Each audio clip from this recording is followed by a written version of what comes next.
Nithyananda Paramashivoham. Om Nithyananda Paramashivoham. Om Nithyananda Paramashivoham. Om Nithyananda Paramashivoham.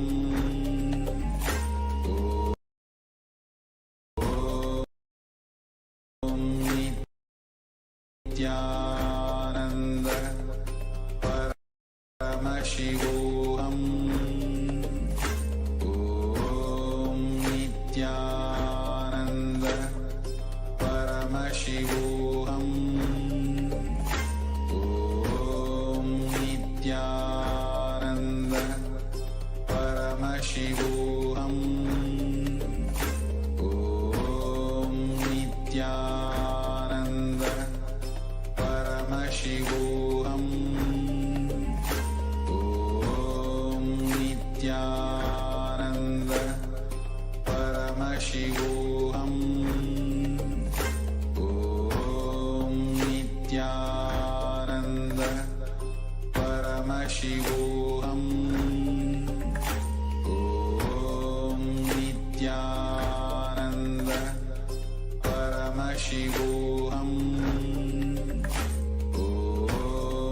Nithyananda Paramashivoham.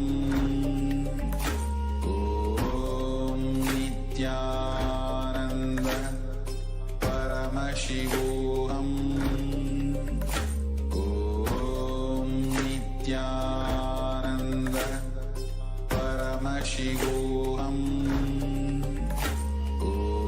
Om Nithyananda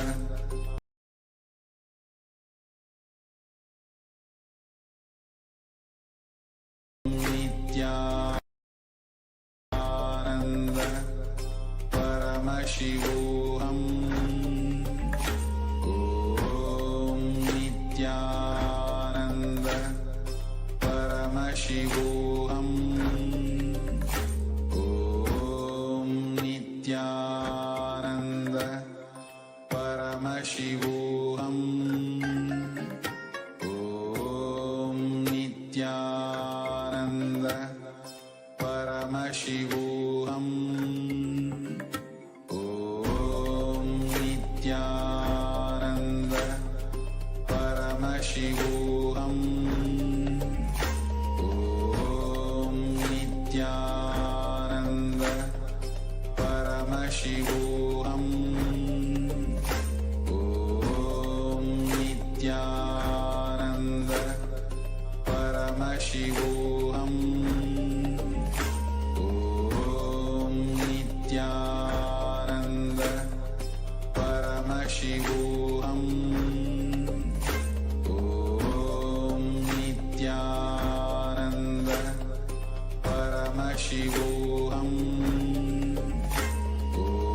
Om Nithyananda Paramashivoham. Om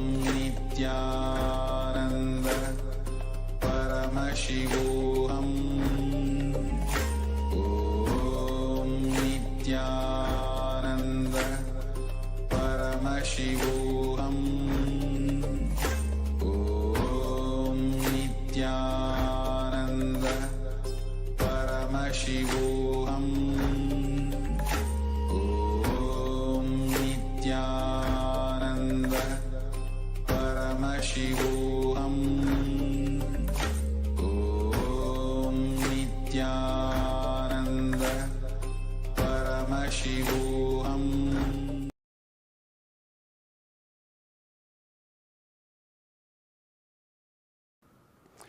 Von der Taube zum Falken oder besser gesagt von der expansivsten Notenbankpolitik aller Zeiten hin zu einer restriktiven Notenbankpolitik, die geprägt ist von einer in Geschwindigkeit historisch einmaligen Gegenbewegung. Ich glaube, das beschreibt die Börsenjahre 2022, 2023 sehr genau.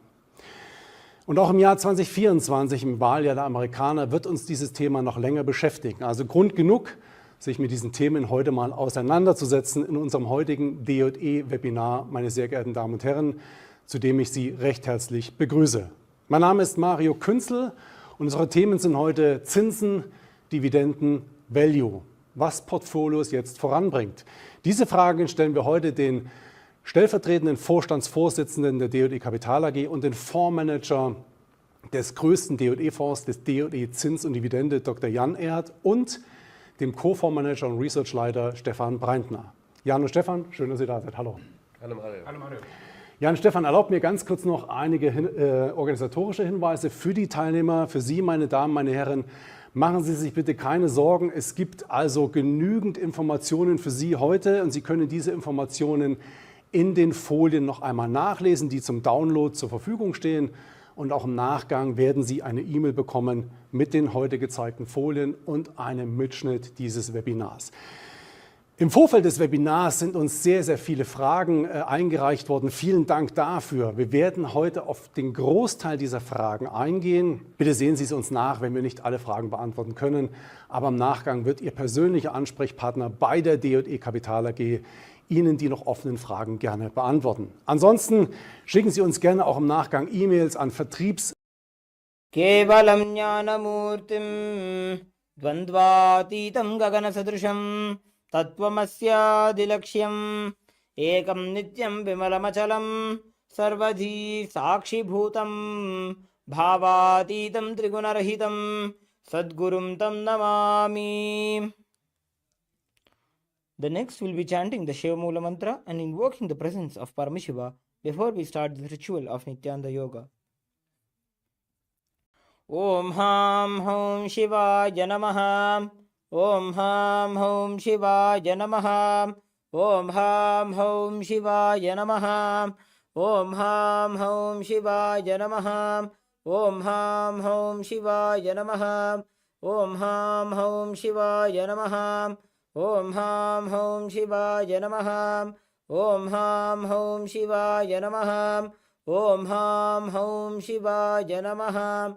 Om Ham Hom Shivaya Namaha. Om Ham Hom Shivaya Namaha. The next is the Tattvachamanam, the ritualistic cleansing. Now, keeping your right hand in the Gokarna Mudra as the Acharyas are demonstrating, take another knee of water into your right palm. Sip the water thrice as we chant the following mantras. Om Atmatattvam Shodhayami Swadha. Om Vidyatattvam Shodhayami Swadha. Om Shivatattvam Shodhayami Swadha. Wash your hands with another knee of water. Wipe your lips twice with the base of your right thumb. Om Ham Hridayaya Namaha. Again wash your hand. With the tips of your right hand, index, middle and ring fingers join together, touch above your upper lip and below your lower lip. Again wash your hand. With the tips of your right hand, index finger and thumb join together, touch your right nostril, your left nostril. With the tips of your right hand, ring finger and thumb join together, touch your right eye, your left eye, your right ear and your left ear. Again wash your hand. With the tips of your right hand, little finger and thumb join together, touch your navel center, the right chest, the left chest. The tips of all 5 fingers join together, touch above your head, the right shoulder, left shoulder and then the heart center. Again wash your hand. Next we'll be performing the Sankalpa, creating a conscious resolution for this ritual of Nithyananda Yoga. Clasp your hands and place them on your right thigh.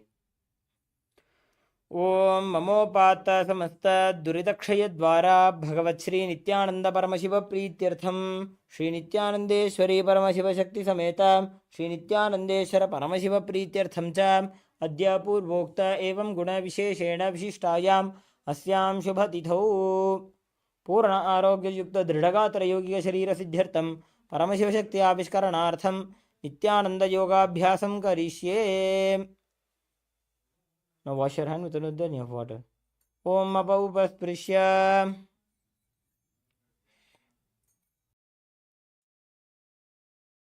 As we keep our Panchpadnamadhani aside, now let's get ready as we have a little glance of the 12 components of Dviti Vinasa Krama that will be performed in each asanas. Now the 12 components, the first component is asana. Now asanas allows the body and mind to come into the state of balance and restful awareness, where one can easily enter into the deeper and more subtle dimensions of yoga. Now through asanas, one aligns the body into the cosmic geometry. Now the next component is pranayama. Now the air, the breathing process, through the breathing process, the air we inhale, the life force, prana, goes in. So air is basically the vehicle through which the life force, life energy comes in to the body. Pranayama consists of 3 processes: Rejka, Purka and Kumbhaka.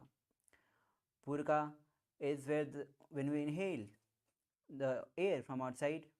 Kumbhaka is when we hold the air, and we Rejka when we exhale the air.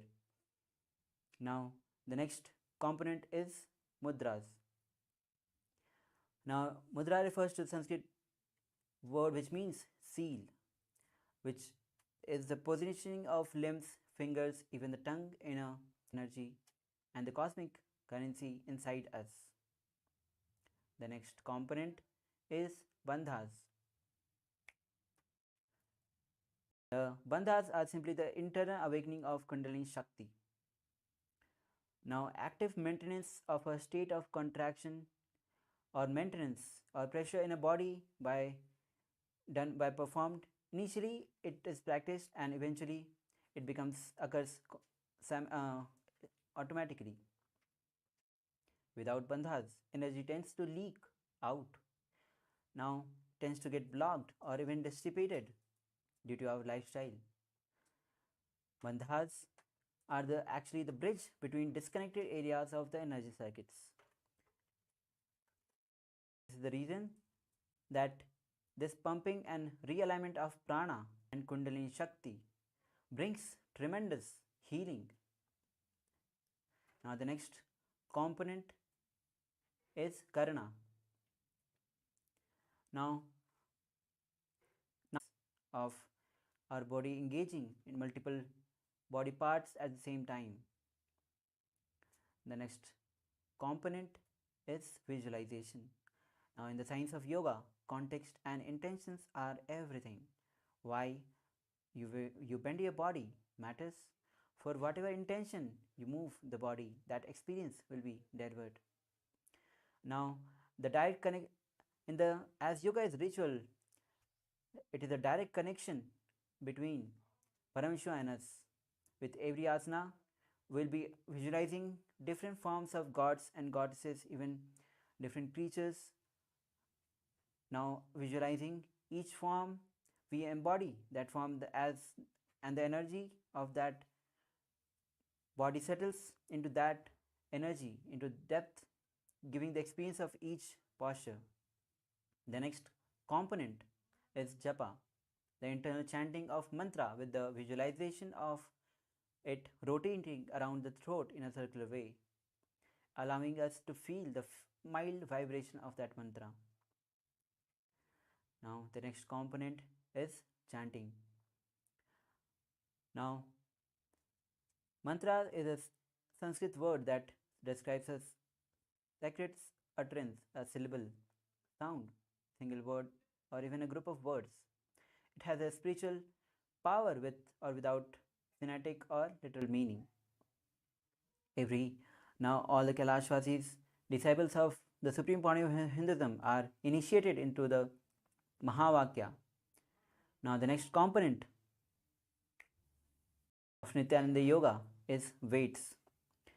We apply weights of various weights to intensify and to intensify our Dhuti Vinasa Krama, to awaken our Kundalini Shakti. The next component of Nithyananda Yoga is mandalas. Mandalas are basically the representation of cosmos, and human body is analogous to the cosmos itself. As you can see behind, there is a Sri Chakra printed in the background. Now yantras are a diagram into which a deity can be invited by living correspondence. Now, the next component is abharna. The Rudraksha jewelry is the traditional abharna that we wear, which has the capacity to hold the energy and radiate the energy while we perform the Dvitiya Vinasa Krama. The next component is Aushadha. Now we'll be applying 3 Aushadhas while practicing Dvitiya Vinasa Krama. Aushadhas are the basically sacred alchemy science from the sacred, most importantly the Shaktipada of Paramashiva. Now we'll be applying Bhasma in 16 places, Kumkum on third eye and turmeric on temples. Now directly entering into the sequence of Dvitiya Vinasa Krama. As we begin, let's sit in a comfortable seated position with head and spine in a straight line. The first asana is Sukhasana. The Kumbhaka is Samana Kumbhaka, which visualize heat or the flame rising up along the spine towards the navel center. Now bring the index and thumb in Bindu Mudra and place it on the respective knees. Visualize yourself as Lord Shiva in your space. The japa is Soham and engage Mahamudra Bandha, Mool Bandha, Udyana Bandha and Jalandhar Bandha. तत्सुखासनमित्युक्तम् अशक्तस्तत्समाचरेत् आसनं विजितं येन जितं तेन जगत्त्रयम्. Now as you release all 3 bandhas, we'll be moving on to the next asana, which is Parvatasana. Now bring the legs into Padmasana. Now bring the palms together in front of heart center and raise it above the head. Keep the elbows straight as you engage Mahamudra Bandha, which rises Mount Kailas in your inner space. अथ वक्षे महादेव पर्वतासनमङ्गलं यत्कृत्वा स्थिररूपी स्यात् षट्चक्रादिविलोपनम्. Inhale. Now the next asana is Halipavasana. Bring the soles of the feet together, extended forward. Now interlace the fingers at the back as you lean forward. Bring the forehead on the ground behind the heels as you gaze to the nose. Engage Mahamudra Bandha, visualize Swamiji in your inner space. पूर्वविधियाहु मे जानो उभयपकतली सम्पुटठानो. Inhale as you rise up. The next asana is Nagipavasana. As you sit with the soles of the feet together, legs extended forward. Now, bring the hands in front, cupped forward as you bring the forehead on the ground behind the heels. Visualize snake in your space. Engage Mahamudra Bandha. पूर्वविधिपै आगाने नीचौ वीकहूनि फनास्यौ लगायी. Inhale towards up. The next asana is Kokilasana. As you hold the big toes of the respective legs in Prana Mudra with both the hands, raise it up straight. Now enter into Padmasana. Now place the elbows on the ground, engage Mahamudra Bandha and visualize bird in your inner space. अथान्यदासनं वक्षे येन सिद्धो भवेन्नरः अकस्माद्वायुसञ्चारं कोकिलाख्यासनेन च. Inhale, rise up. The next asana is Nithyananda. As you bring one ankle on the opposite knee and hold the opposite elbows, engage Mahamudra Bandha as you gaze to the nose, visualize Swamiji in space and start rotating the arms in one clockwise direction and then in an anti-clockwise direction. घोड़ा बावां पादकी आशमाहिली सोज दक्ष चरण को भारलौता परिगुल्फ समोज. Now relax. The next asana is Gajasana. Now place both the hands onto the ground, lifting the hips up high.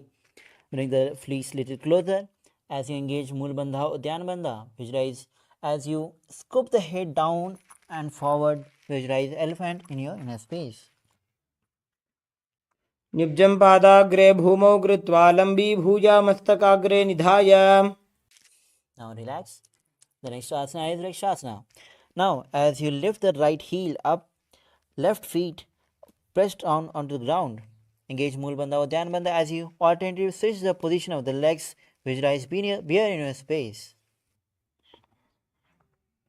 एकैकं पादमाकुञ्च्य गजासनं कुर्यात् वृक्षासनं भवति. Now relax and stand tall. The next asana is Vaishyasana.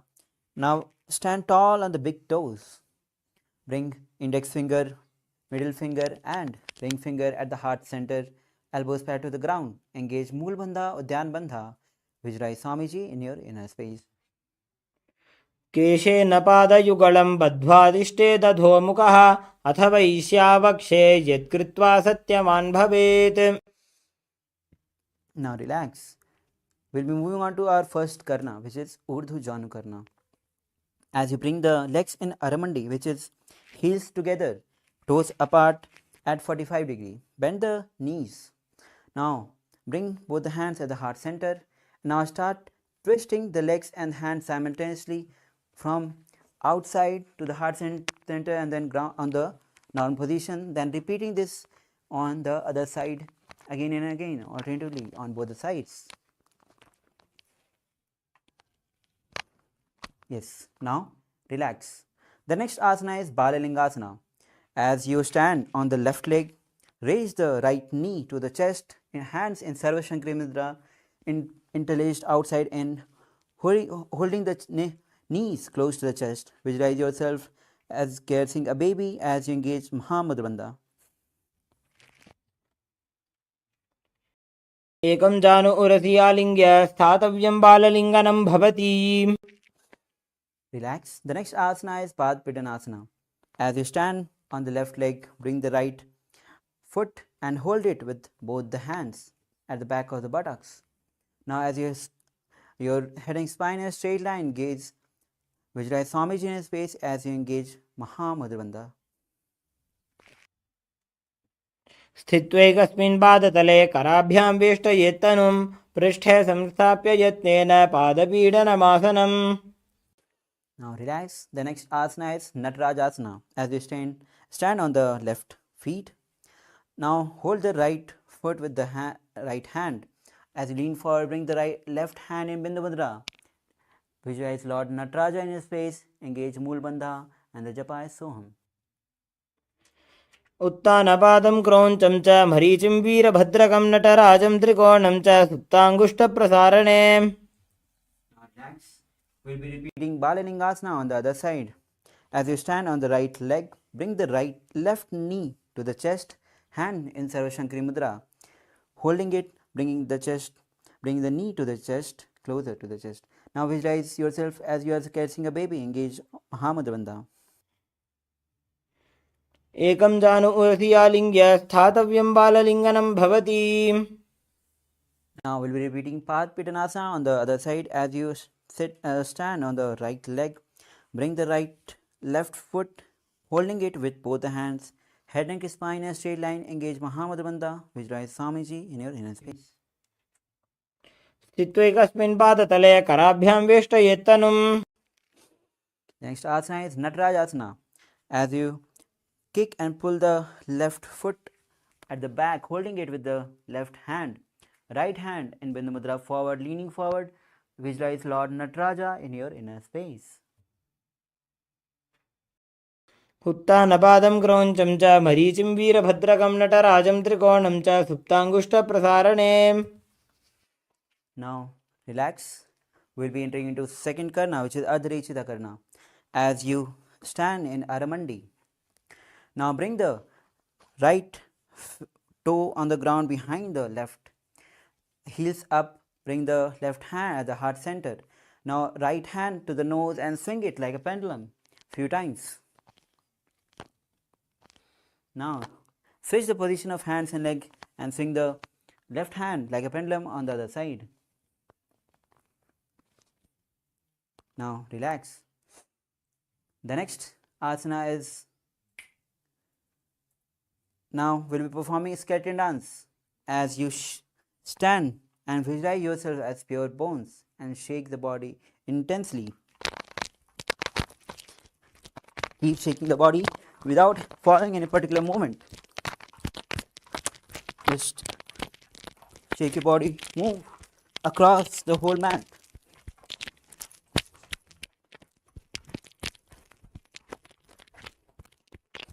Now relax.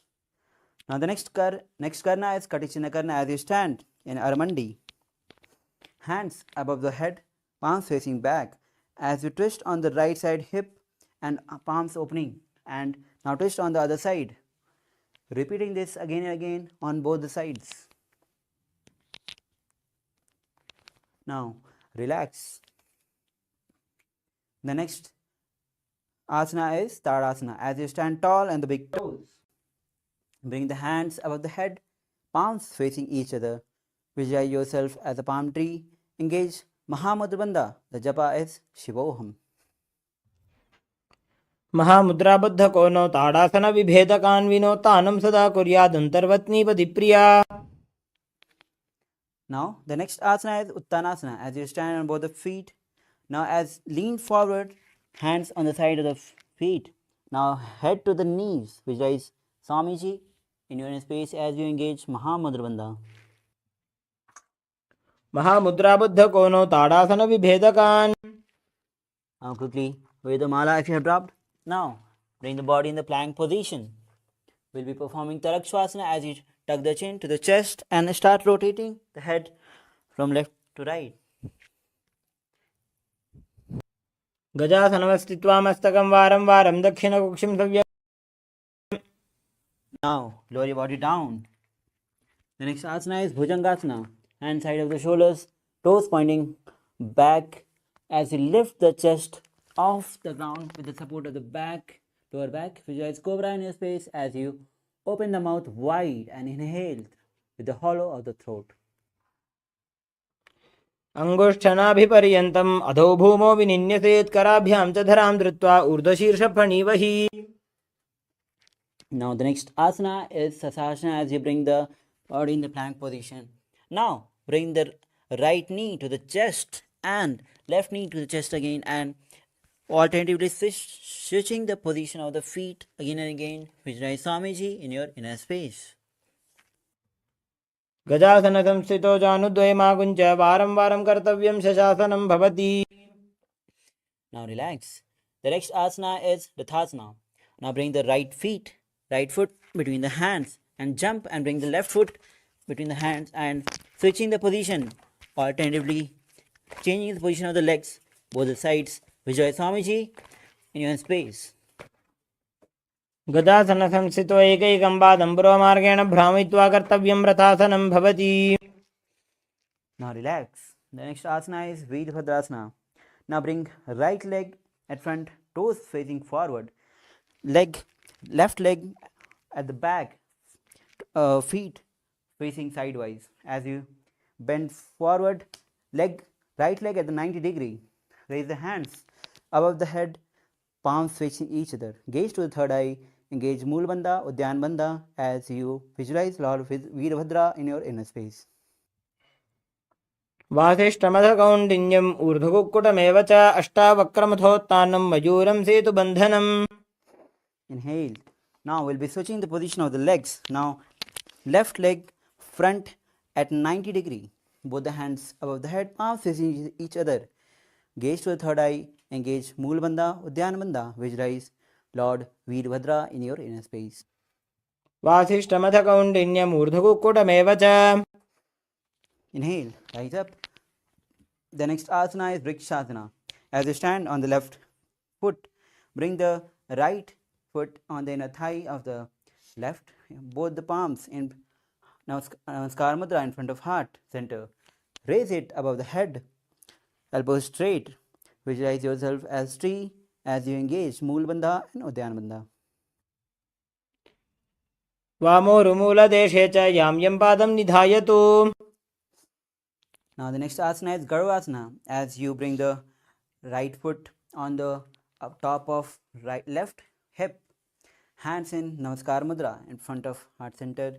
Visualize Lord Garva in your inner space. Engage Mool Bandha. Japa is Shivoham and the pranayama is Sahaja Pranayama. गरुडासनमावक्ष्ये येन ध्यानं स्थिरं भवेत्. Now relax. Now the next asana is Vrikshasana on the other side as we stand on the right foot and lift the left foot and bring it in a thigh of the right leg. Hands in Namaskar Mudra in front of heart center. Raise it above the head. Engage Mool Bandha, Udyan Bandha as you visualize tree in your inner space. वामोरुमूलदेशे च जाम्यं पादं निधायतु तिष्ठेत्तु वृक्षवद्भूमौ वृक्षासनमिदं विदुः. The next asana is Garudasana. Now bring the left foot on the opposite hip. Hands in Namaskar Mudra in front of heart center. Visualize yourself as Lord Garuda as you engage Mool Bandha. गरुडासनमावक्षे येन ध्यानं स्थिरं भवेत् सर्वदोषाद्विनिर्मुक्तो भवतीह महाबली. Now drop the legs down. We will be performing Trikonasana as you bring the right leg front toes facing forward, left leg at the back. Now bring both the hands back to the ground as you lean forward and put the leg hands down, left hand facing towards the sky. Visualize triangle in your inner space. उत्तानपादं क्रौञ्चं च मरीचिं वीरभद्रकं नटराजं त्रिकोणं च सुप्ताङ्गुष्ठप्रसारणे.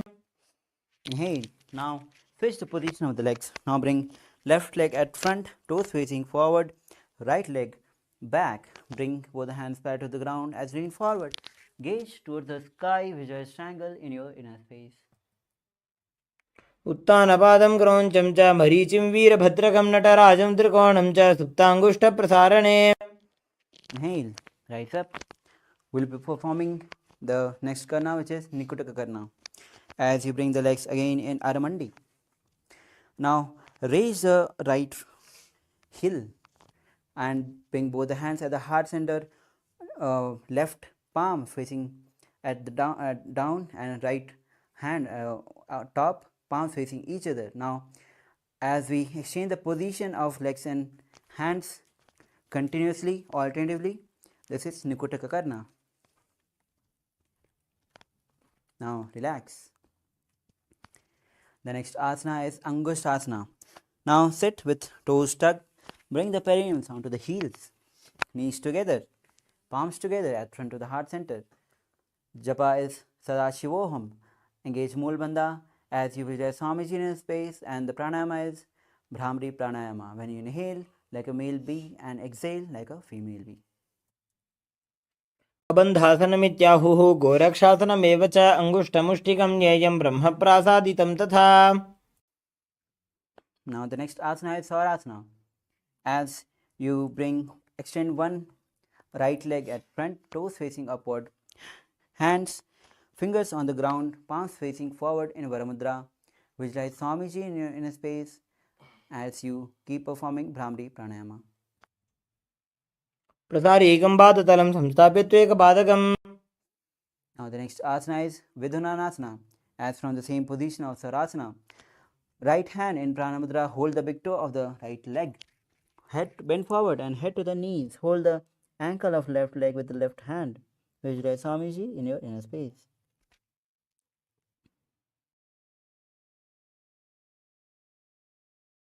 उल्भस्थितो पादमेकं प्रसार्य तत्पादाकरं संस्पृशेत् तत्करेण. Inhale. Now extend the left leg forward, toes facing up, hands in Varamudra. Visualize Swamiji in your space as you engage Mool Bandha, repeating Saurasana on the other side. प्रसार्यैकं पादतलं संस्थाप्य त्वेकपादकम्. Next asana is Vidhunanasana. Now bring left hand in Pranamudra. Hold the big toe of the left leg. Bring the head to the knees, holding the right ankle with right hand. Visualize Swamiji in your inner space. गुल्भस्थितो पादमेकं प्रसार्य तत्पादाकरं संस्पृशेत् तत्करेण. Rise up. Now the next asana is Brahmanyam Bahuputhrathaam, as with the toes tucked. As you sit on the perineums on the heels. Now bring the knees a little apart. Gaze, bring the back of the palms onto the knees. Gaze onto the ground, engage Mool Bandha, Jalandhar Bandha. Visualize Swamiji in your space. दो फणापाणी होय वैसे AD दो गुदानी वैसे कोरपक दलियां की माहिली ice माहेरा शेमिली. Yes, inhale. Now the next asana is Kapilasana, as you place both the knees apart on the ground. Place both the hands on the respective knees. Gaze to the nose. Engage Mool Bandha, Udyan Bandha as you visualize yourself as Sage Kapila Muni. उभय पगतली सम ठहरावे, तिनकी माहिली core मिलावे। Release the bandhas.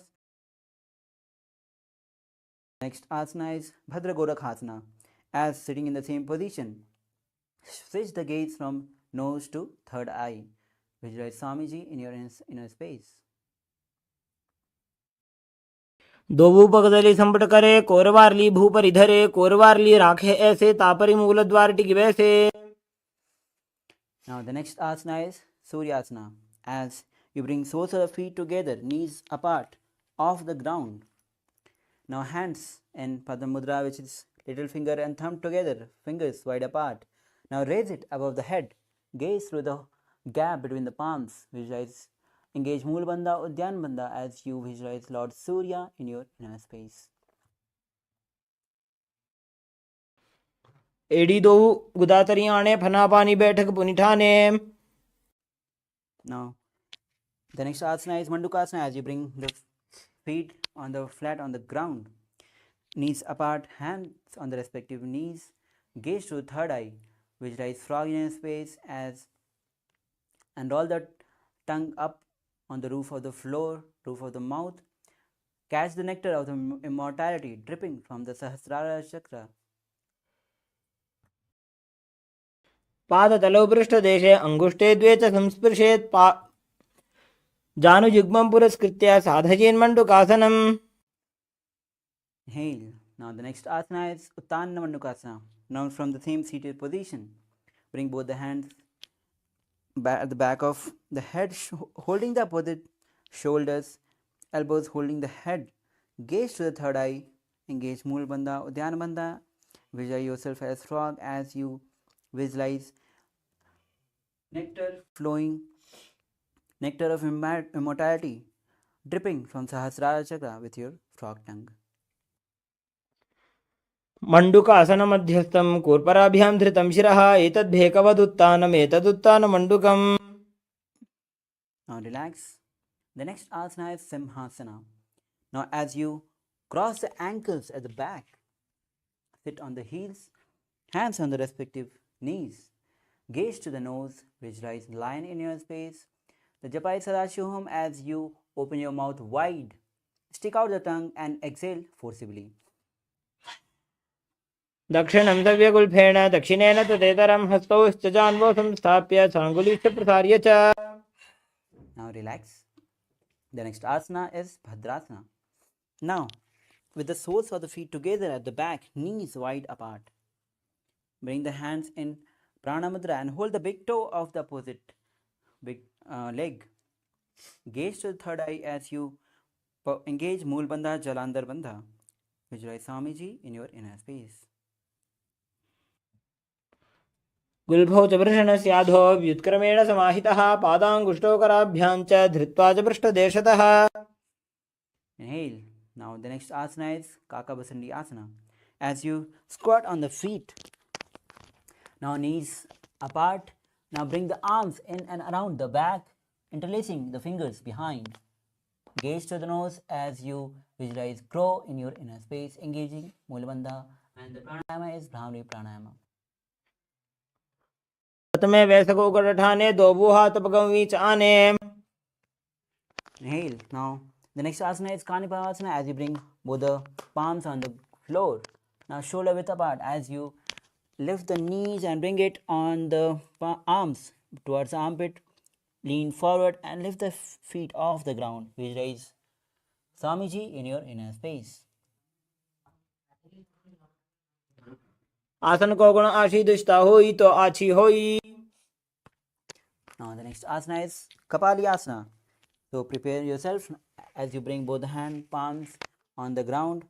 Now bring the knees on the arms towards the armpit as you lean forward and bring the head on the ground, forming a triangle. Now lift the feet off the ground and bring it above the head straight. Gaze to the nose, visualize Swamiji in your inner space. शीश शीशा धरती डेगी भगदो भूमि लिवा ऊंचा को करे। Now relax. The next asana is Parshamayurasana. As you place both the palms on the ground in front, Now twist on the right side. Bring the elbows, both the elbows on the left knee and hip. Lean forward as you balance your body and extend the feet outwards on the sides. Gaze to the third eye, visualize peacock in your inner space. Mayuram dandavat kuryan mayuram dandanamakam. Now relax. Now we'll be performing my Parshamailasana on the other side as you place both the palms on the ground, twist on the left side, elbows on the right hip and knees, lean forward, balance the body as we extend the feet outward on the sides, gaze to the third eye, visualize peacock in your inner space. Mayuram dandavat kuryan mayuram dandanamakam kuryan mayuram parshvabhyam mayura parshanamakam. Now relax. Bring the body in the plank position. The next asana is Vairagyanathasana. Now bring the right foot from outside between the hands as you gaze to the third eye. Visualize Lord Kalbhairava in inner space. The pranayama is Rechika pranayama. आसन को गुण पीति जाई.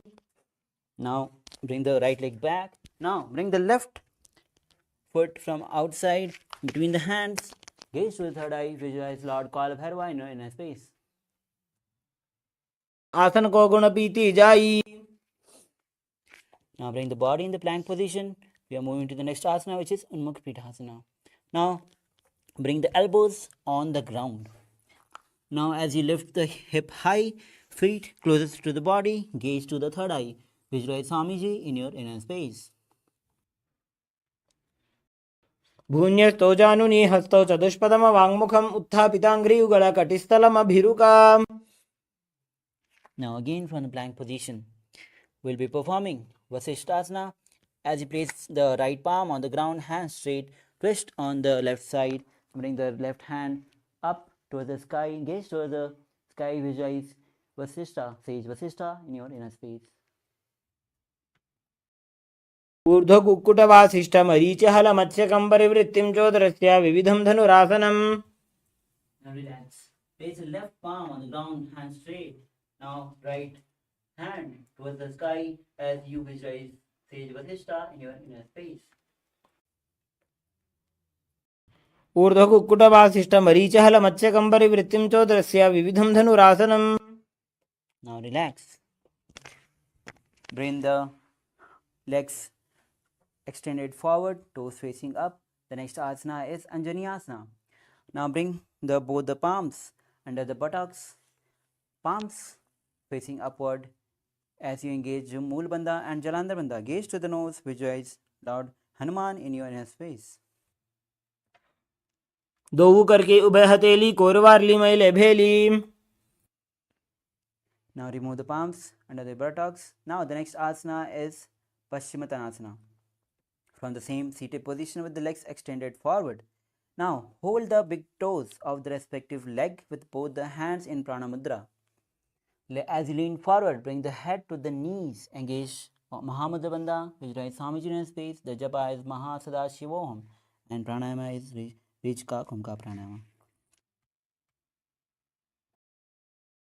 जानो परिललाटन्तो पश्चिमं ताणमुच्यते येन केन प्रकारेण सुगन्धार्यं च जायते.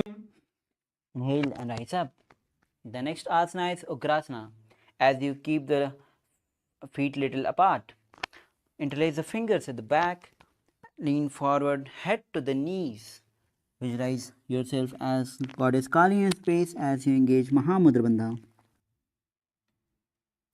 स्वपानिभ्यां दृढं धृत्वा जानोपरि शिरोन्यसेत् आसनोग्रमिदं प्रोक्तं भवेदनिलदीपनम्. Rise up. The next asana is Marichyasana. Now bring the right heel close to the perineum, knee raised towards the chest, lean forward, hands wrapped around the back, head to the knees. Visualize message Marichi in your inner space. उत्तानपादं क्रौञ्चं च मरीचिं वीरभद्रकं नटराजं त्रिकोणं च सुप्ताङ्गुष्ठप्रसारणे. Inhale, rise up. The next asana is Mahamudrasana. Now drop the raised knee onto the ground. Hold the left foot with both the hands. As you lean forward, bring the head to the knees, gaze to the nose, engage Mahamudra Bandha, visualize Swamiji in your inner space. महामुद्रां प्रवक्ष्यामि तन्त्रेऽस्मिन् मम वल्लभे. Inhale, rise up. Now bring the right feet straight, extended forward. Now bring the left heel close to the perineum, knee raised to the chest. Wrap the hands around the back as you lean forward, head to the knees. Engage Mula Bandha, visualize Sage Marichi in your inner space. उत्तानपादं क्रौञ्चं च मरी वीरभद्रकं नटराजं त्रिकोणं च सुप्ताङ्गुष्ठप्रसारणे. Inhale, rise up. Now we'll be repeating Mahamudrasana on the other side. Drop the raised leg, left knee on the ground. As you lean forward, hold the right foot with both the hands. Engage Mahamudra Bandha as you bring head to the knees. Gaze to the nose. Visualize Swamiji in your inner space. महामुद्रां प्रवक्ष्यामि तन्त्रेऽस्मिन् मम वल्लभे. Inhale, rise up. The next asana is Bhadrasana 2. Now bring the soles of the feet together, heels close to the perineum.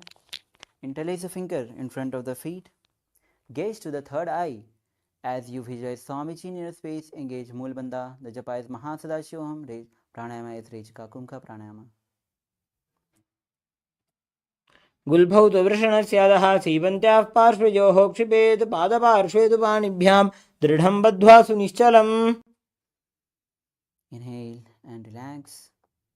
As you move to the next asana, which is Gwalipavasana. Now as you sit with the soles of the feet together, extended forward. Now toes together, heels apart. Place both the hands on the respective knees. Gaze to the nose as you engage Mula Bandha and Jalandhar Bandha. Visualize Swamiji in your inner space. पूर्वचरपट चौक कख्यो सोजी वाही विधियो कीजे sooji. Inhale and release Jalandhar Bandha. Now the next asana is Joni Asana. As you bring the soles of the feet together, heels close to the perineum. Hold the soles with both the hands, respective hands. Now as you lean forward, bring the forehead on the ground. Gaze to the nose. Visualize Yoni Mandala in your space. दुवु पकतली संपर्करे एडी मेडके ढिंग दरे अर्धहात को अंतरराशे लीलाट पकतलियां परदाशे. Inhale, rise up. The next asana is Midakipivasana. Now with the soles of the feet together, extended forward. Now this time toes apart, heels together. Hands extended sidewise. As you lean forward, bring the forehead on the ground behind the heels. Gaze to the nose. Engage Mula Bandha as you visualize Swamiji in your inner space. पूर्व विधि पकतली संपुट शोल एडी मिली राशे. Inhale as you rise up. The next asana is Siddha Samadhi Asana. Now with soles of feet together, bring the heels close to the perineum. Now bring the heels apart, hand underneath the legs. As you lean forward, bring the forehead on the ground. Gaze to the nose as you tuck the throat to the feet. Visualize Swamiji in your inner space.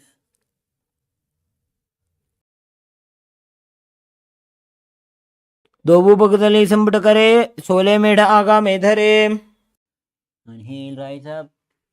The next asana is Chinnakipavasana. As you sit in head and spine in a straight line, soles of the feet together, heels close to the perineum, knees wide apart. Now open the feet, holding it with both the hands. Open the soles like you're opening a book. Place the elbows on the respective knees. Gaze to the nose. Visualize Swamiji in your inner space. दो पका की AD धरती मगिवा मेढ़ लगावे. Inhale. Rise up. The next asana is Chapat Chaukasana. As you again sit with the soles of the feet together with head and spine in a straight line. Place both the hands on the respective knees, pressing it downwards, trying to bring the knees to the ground. Engage Mula Bandha, Uddiyana Bandha. Gaze to the third eye. Visualize Swamiji in your inner space. दोवु पकतली संपुट धारे आगा ने कर जारे पसारे. Now release the Uddiyana Bandha. As we move on to the next asana, which is Bhairavasana. Now, as you sit with toes tucked on the ground, bring the heels up, knees wide apart. Try to bring the knees to the ground. Now, hands in Bindu Mudra, index and thumb together on the respective knees. Engage Mool Bandha and Udyan Bandha as you gaze to the third eye. Visualize Lord Kalabhairava in your inner space. गुल्फो सम्पीड्य चान्योन्यं व्युत्क्रमेणोत्थितं शनैः जान्वोः पार्श्वगतौ हस्तौ दण्डवद्भैरवासनम्. Inhale and release. Relax the feet. Now the next asana is Samanasana. Bring the left heel close to the perineum. Right foot to the chest, holding it with both the hands. Gaze to the third eye as you visualize Swamiji in your inner space. समानासनमावक्षे सिद्धमन्त्रादिसाधनात्. The next asana is Apanasana. Now bring the right foot on the top of the respective shoulder. Now raise the left leg straight up. Visualize Swamiji in your space as you gaze to the third eye.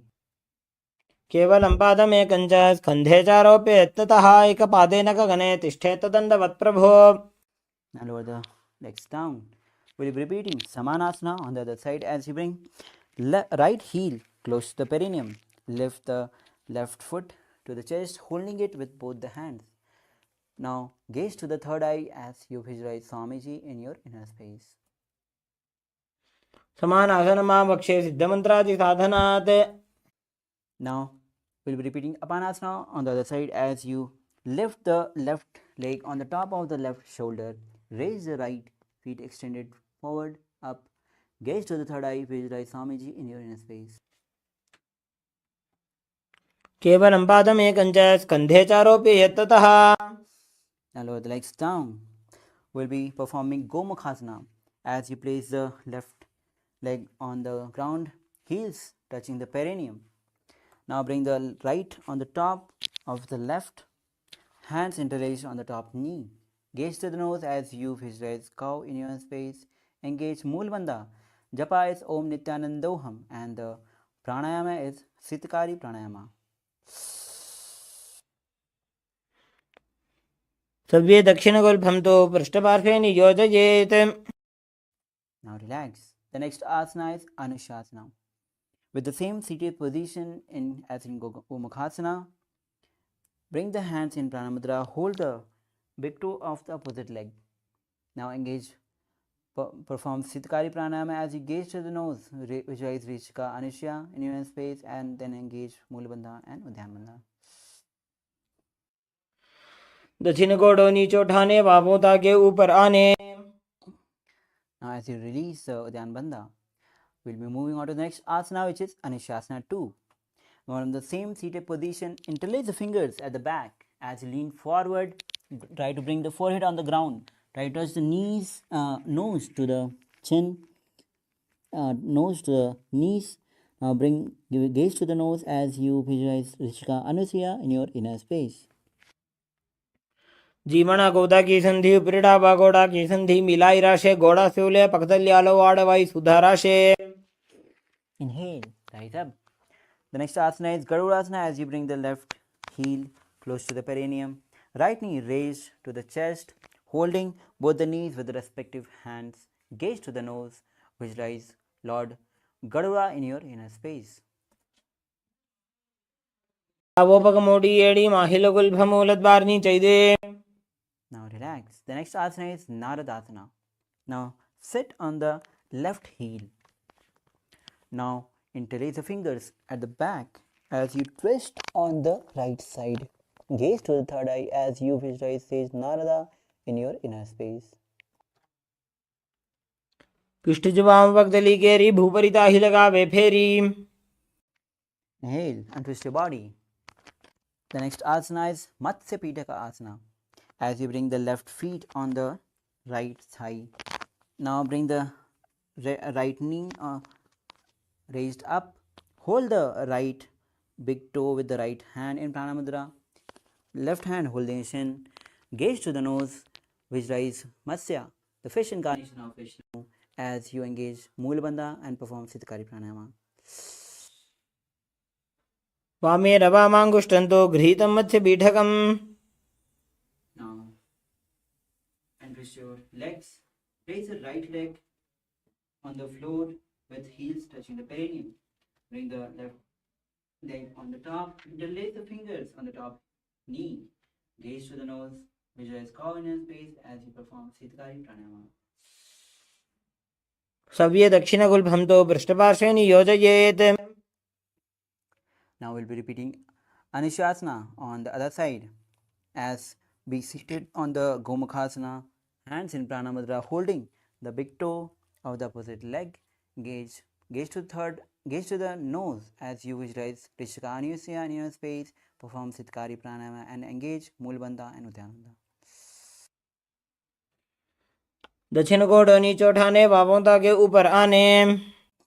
Now release Udhyana Bandha.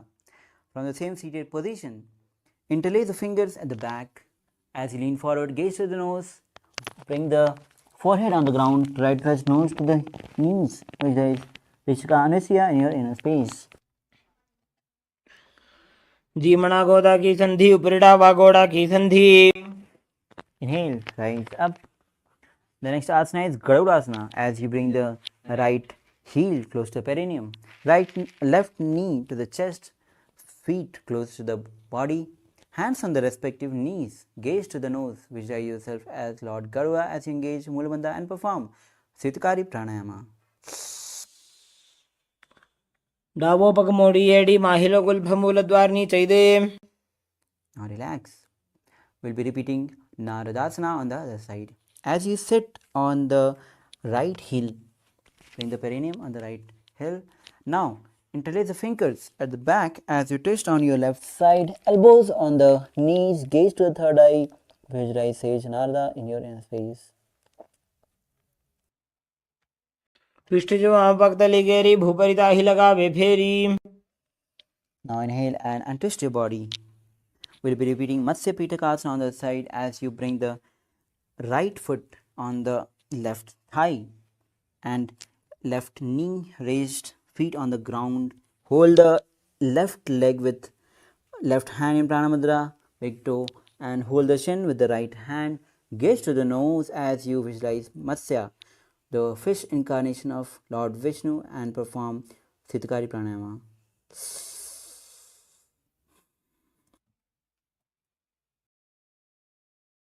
Women वामाङ्गुष्ठन्तो गृहीतं मत्स्यपीठकम्. Now release legs, extend both legs forward. Now we'll be entering into the next asana, which is Matsendrasana.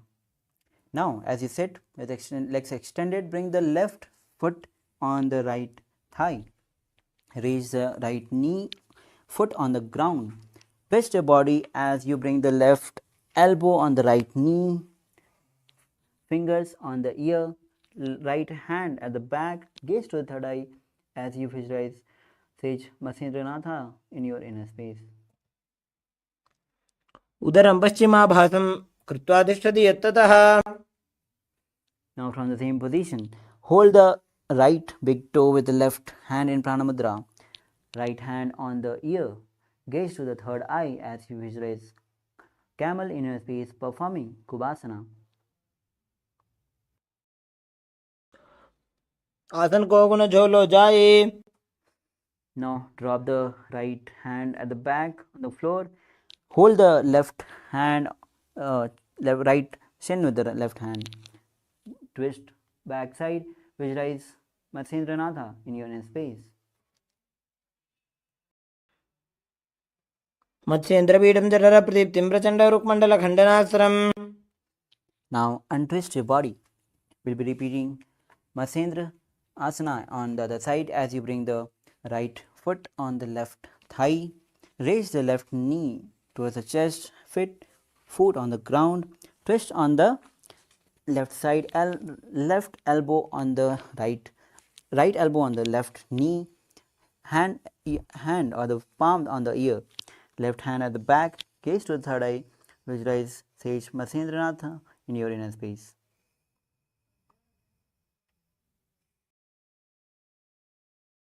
उदरं पश्चिमाभासं कृत्वा तिष्ठति यत्ततः. Now from the same position, Hold the left big toe with the right hand in Pranayama Mudra. Left hand on the ear. Gaze to the third eye as you visualize camel in your inner space, performing Kubasana on the other side.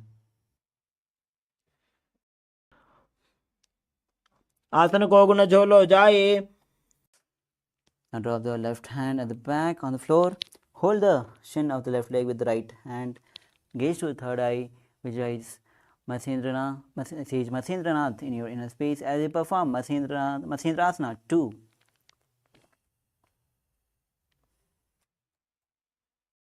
मत्स्येन्द्रपीठं जठर प्रदीप्तिं Prachanda रुक्मण्डल खण्डनास्त्रम्. Now as you untwist your body, bring the legs in Padmasana, as the next asana is Padmasana. Hands on the respective knees. The japa is Om Nithyananda Sadashivoham. As you gaze to the nose, perform Sitali Pranayama and then engage Mahamudra. Visualize Lord Shiva in your inner space.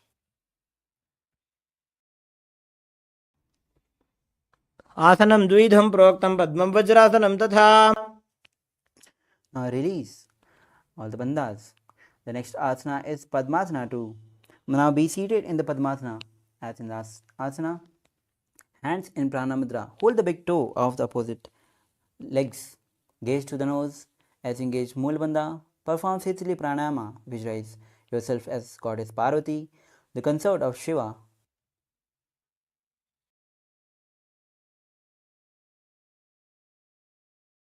उत्तानौ चरणौ कृत्वा ऊरु संस्थौ प्रयत्ततः. Now relax. Now still as you are seated in Padmasana, we will be performing Kukkutasana. Now as you bring both the hands between the thighs and calves, place both the palms on the ground, palms facing down. Now lift the whole body off the ground. As you visualize rooster in your space, the pranayama is Sahaj Pranayama as you engage Mulabandha. पद्मासनं सुसंस्थाप्य नान्वोरोरन्तरे करो. Lower your body down.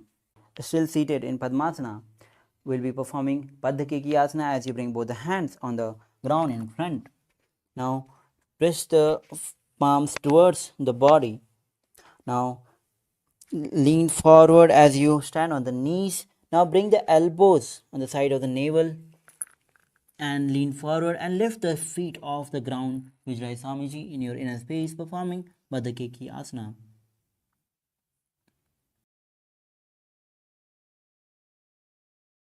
धरामवष्टभ्यकरद्वयेन तत्कोर्परि स्थापिता नाभिपार्श्वः. Now relax. Now the next asana is Mayurasana. As you bring both the hands on the ground, palms facing towards the body. Now as you lean forward, bring the elbows side of the navel and lift the feet off the ground. Visualize peacock in your inner space as you perform Mayurasana. अथ पक्षे Mahadev मयूरासनमुत्तमम्. Now relax.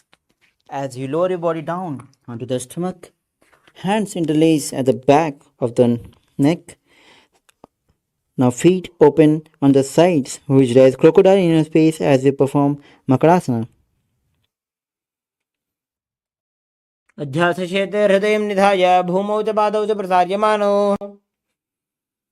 Now the next asana is Sarvasana. Place both the hands side of the chest as you bring forehead on the ground. Lift the feet and thighs, knees off the ground. Visualize Swamiji in space. As you visualize Swamiji in space, perform engage Mulabandha.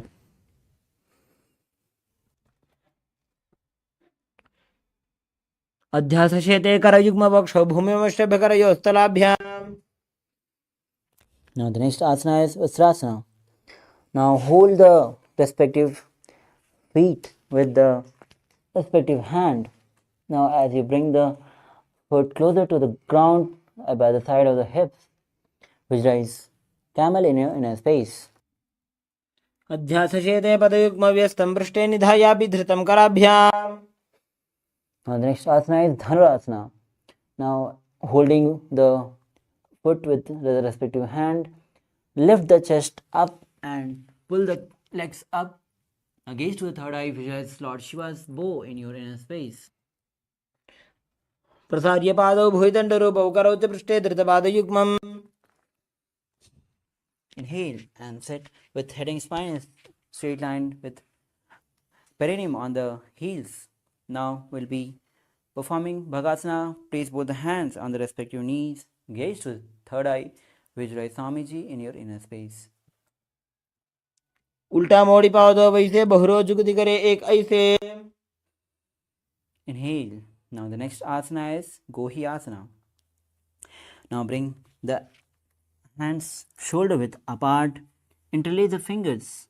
Bring the head count center on the floor. Hands supporting the head. Lift the hip high. Bring the feet closer and lift the feet off the ground. Knee to the chest. Try to touch the chin. Gaze to the nose. Visualize Swamiji in your inner space.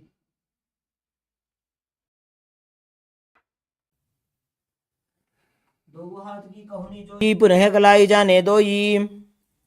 From the same position, lift the legs straight up to the sky as you gaze to the nose. Visualize Swamiji in space as you perform Seats Asana.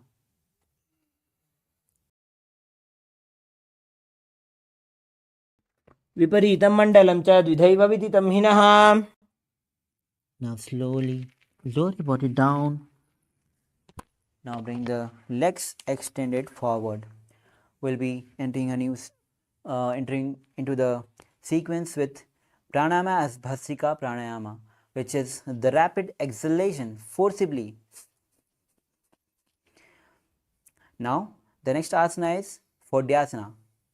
As you hold the calf of the respective leg, bring it straight up, bring the head to the knees. As you perform Bhasrika pranayama, bring the Vijay Swamiji in your face.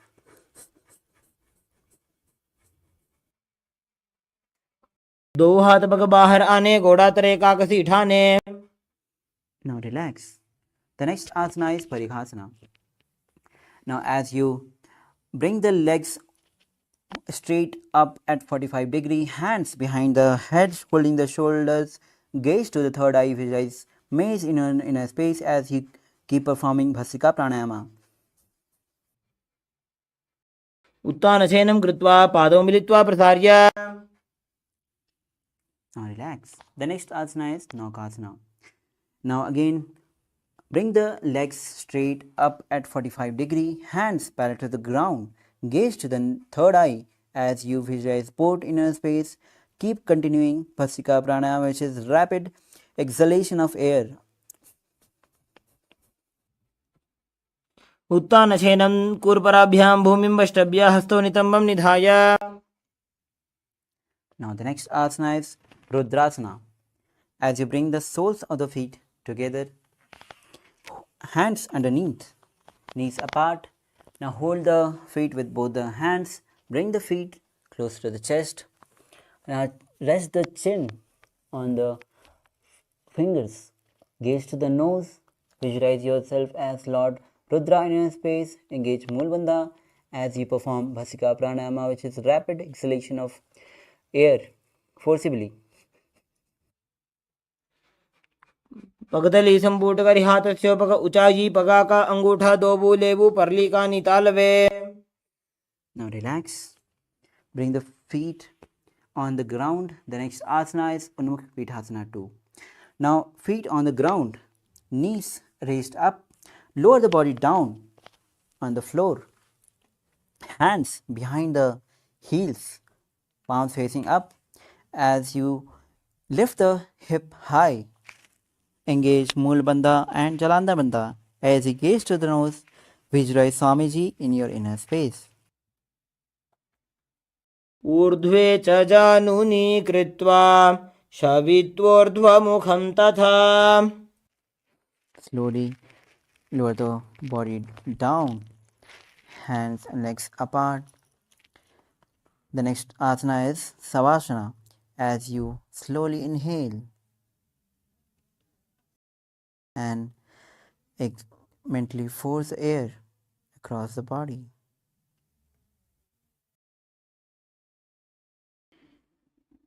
उत्तानं शववद्भूमौ शयनं तु शवासनं शवासनं श्रान्तिहरं चित्तविश्रान्तिकारकम्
Now, slowly come down to your physical body. Start to wiggle your fingers, your legs, ankles, your elbows. Now, talk your legs to the chest, hands on the knees, rocking side to side. Now, on the side, be seated. Come to the seated position. Congratulations, you have completed 108 asana sequence. Now we'll be moving on with the next 200 asanas sequence of Dvitiya Vinasa Krama. So as you get ready, please be seated in a comfortable seated position which brings ease to your physical and mental state. Now, the first asana of 200 next 200 asana sequence is Yatha Sanishthasana. Now, as you bring the index and thumb in Bindu Mudra and place it on the respective knees, the pranayama is Samana Kumaka Pranayama, where you visualize heat or the flame rising up along the spine towards the navel center.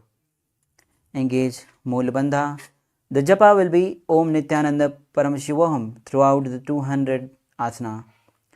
Now, visualize Swamiji in your inner space, performing Yatha Sanishthasana. पर्यङ्कं तत्समाख्यातं यथसंस्थं यथा स्थितिः. The next asana is Samasana. Now, as you sit with the crossed leg in the comfortable seated position, hands in the Bindu Mudra. Now, take a long, deep inhalation. Hold and then take a prolonged inhalation. And then exhale. Visualize Swamiji in your inner space, engage Moolabandha.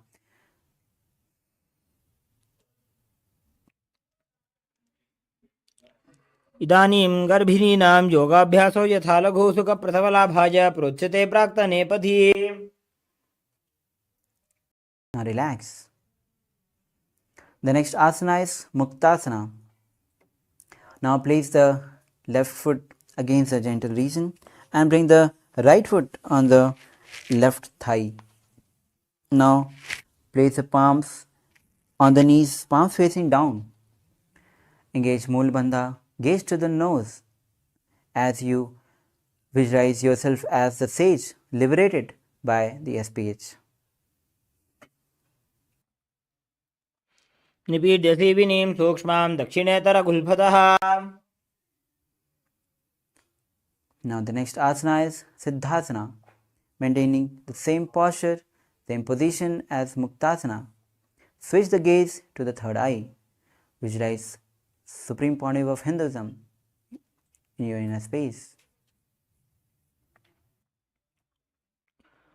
स्थानुसंयमितेन्द्रियो तलदृशा पश्यन् भ्रुवोरन्तरं चैतन्मोक्षकपातभेदजनकं सिद्धासनं प्रोच्यते. Now the next asana is Siddhyasana, maintaining the same posture as Siddhasana. Switch the gaze from third eye towards the ground. Now engage all the three bandhas as you visualize Swamiji in your inner space. वामपादके इडीजानो श्रीमणिमदितासुकोठानो. Now release all the bandhas. As we move on to the next asana, which is Rudrasana 2. Now keep the legs in the same position as Siddhyasana. Rotate the hands in Bindu Mudra and place it on the respective knees. Gaze to the third eye as you visualize yourself as Lord Rudra, the fierce dimension of Shiva. वामचरणपरिदक्षिणराखे एकजुगति ऐसे विदिदाखे.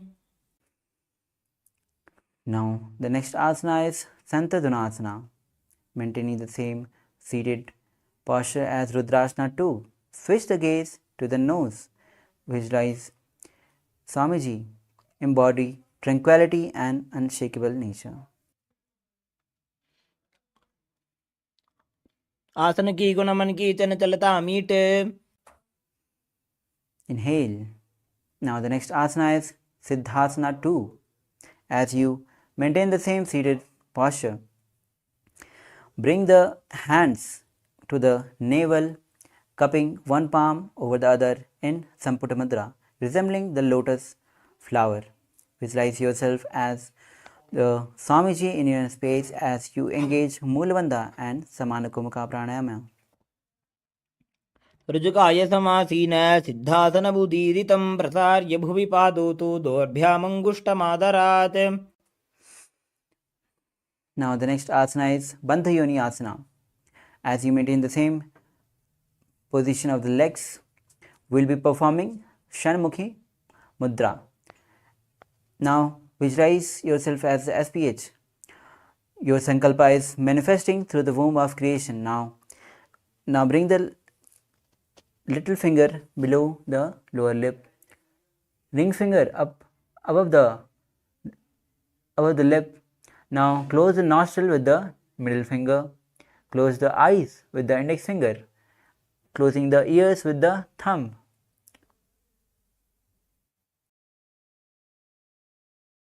यत्र मध्ये महादेव बन्धयोन्यासने शृणु यत्कृत्वा खेचरो भूत्वा विचरेदीश्वरो यथा. Now inhale and relax. The next asana is Virasana. As you bring one foot on the thigh, other foot under the opposite thigh. Now touch the index finger and thumb together in Bindu Mudra, placing on the respective knees. Visualize Swamiji in a space as the embody the space and a state of bravery.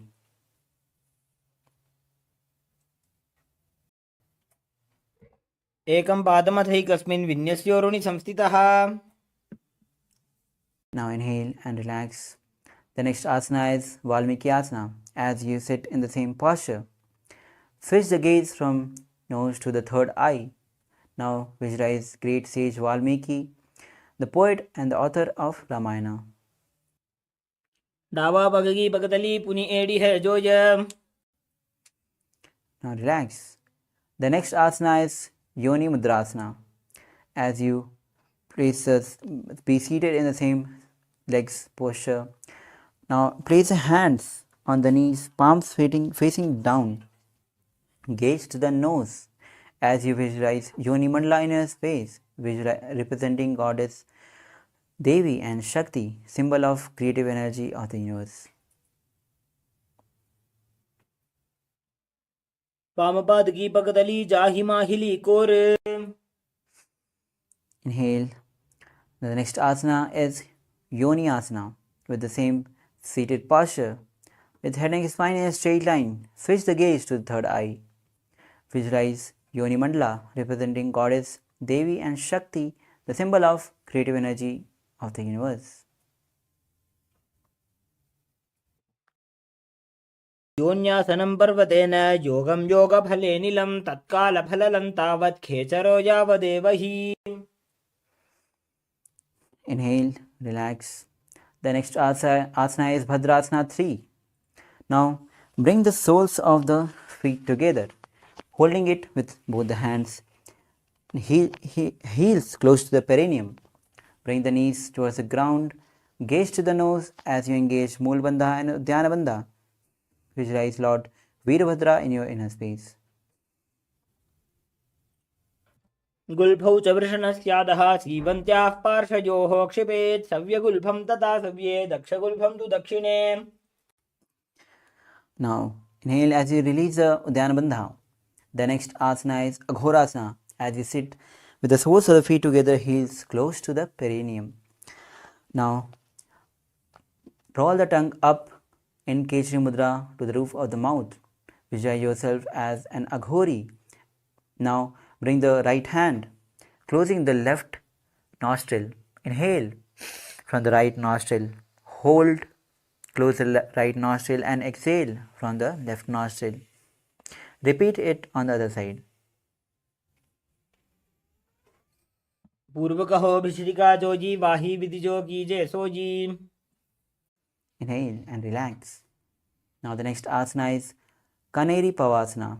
As you bring the soles of the feet together, heels apart. Now bring the elbows on the respective heels, chin on the palms. Engage Mool Bandha, Uddiyana Bandha. Gaze to the nose as you visualize yourself as elephant, drinking water. ग्वाली पाव आसन का क्यों है जैसे Yahoo में जाने विधि तैसे. Inhale, rise up. As we move on to the next asana, which is Parasana. Now sit with the knees raised, arms between the legs and calves. Interlace the fingers and feet off the ground. Gaze to the nose as you visualize Swamiji in your space. Pranayama is Rechika, Kumaka Pranayama, and the Bandha is Moola Bandha. ततोर्ध्वं रेचयेत् वायुं मृदुनिश्वास संयुतम्. Now as you drop the feet on the ground. The next asana is Gopi Chandasana. Now interlace the fingers around the feet with the soles of the feet together, toes at the groove in the throat. Now heels touching the chest, chin on the hands, and gaze to the nose as you visualize crown inner space. Embody the state and space of a king. पूरब विधिपगा का अंगूठा कंठ को पराशे. Now, as you lower the feet down on the floor, the next asana is Uttarasana. Now sit with the soles of the feet together. Now insert the hands underneath the legs. Now hold the feet with interlocked fingers, bring the feet up to the chest.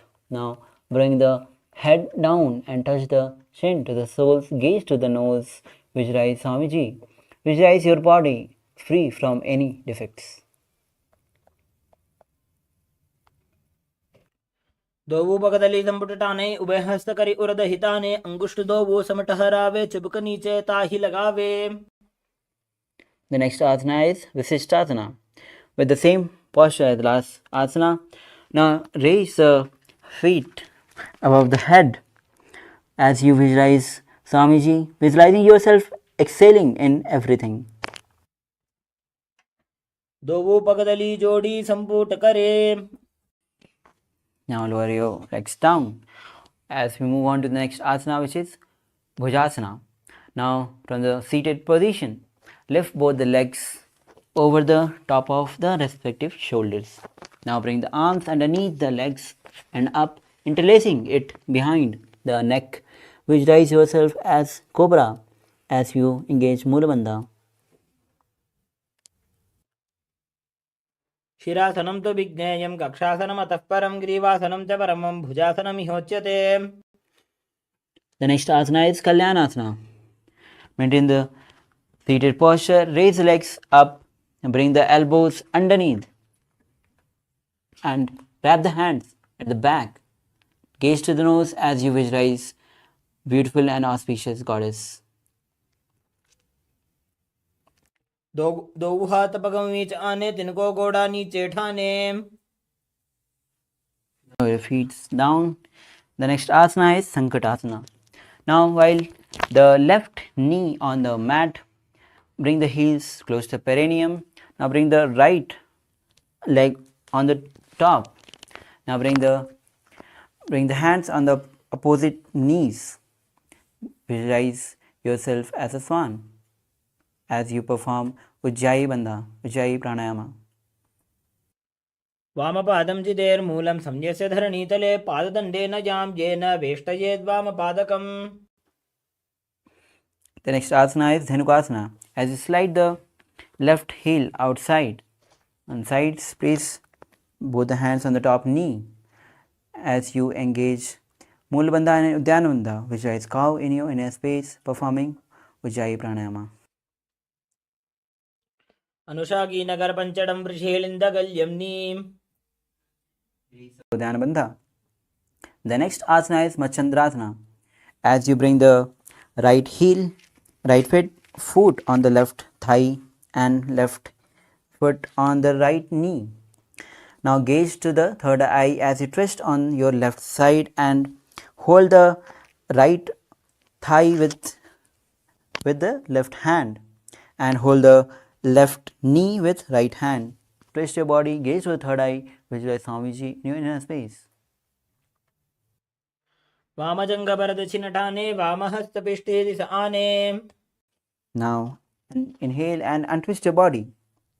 The next asana is Matsyendrasana 2. Hold the big toe of the opposite leg in Prana Mudra. Now as you lean forward, bring the forehead on the ground, heels touching the chest. Visualize Swamiji in your space. Perform Ujjayi Bandha, Ujjayi Pranayama. प्रथमजी मनो चरणजोजी वामजंग परिराखे सोजी ताकि येड़ी कड़ी सो लावे बहुरी जुगति यह और करावे. Inhale, rise up. As we move on to the next asana, which is Guru Asana, maintain the same seated posture. Now interlace the fingers and place it on the left knee. Engage Mahamudra Bandha, visualize Swamiji in your inner space. ऊरुमूले इतरपादस्य कनिष्ठिका प्रदेशगुल्भं संस्थाप्य. Now as you release the Mahamudra Bandha, now we'll be repeating Sankatasana. On the other side, as you bring the right leg on the floor, heels touching the perineum, sit on the heels. Now bring the left leg on the top of the leg. Now hands on the opposite knees, visualize yourself as a swan as you perform Ujjayi Pranayama. वामपादं चितेर्मूलं संन्यस्य धरणीतले पाददण्डेन यां येन वेष्टयेद्वामपादकम्. Now the next asana is Dhenukasana from Sankatasana. Now slide the right heel to the outside. Now keep both the hands on the top knee. Gaze to the, now visualize cow in your space as you engage Mool Bandha and Udhyana Bandha. अनुषागी Nagar पंचडं वृषेलिन्दगल्यम्नि. Release the Udhyana Bandha. The next asana is Matsyendrasana. As you place the left foot on the right thigh, right foot on the left knee.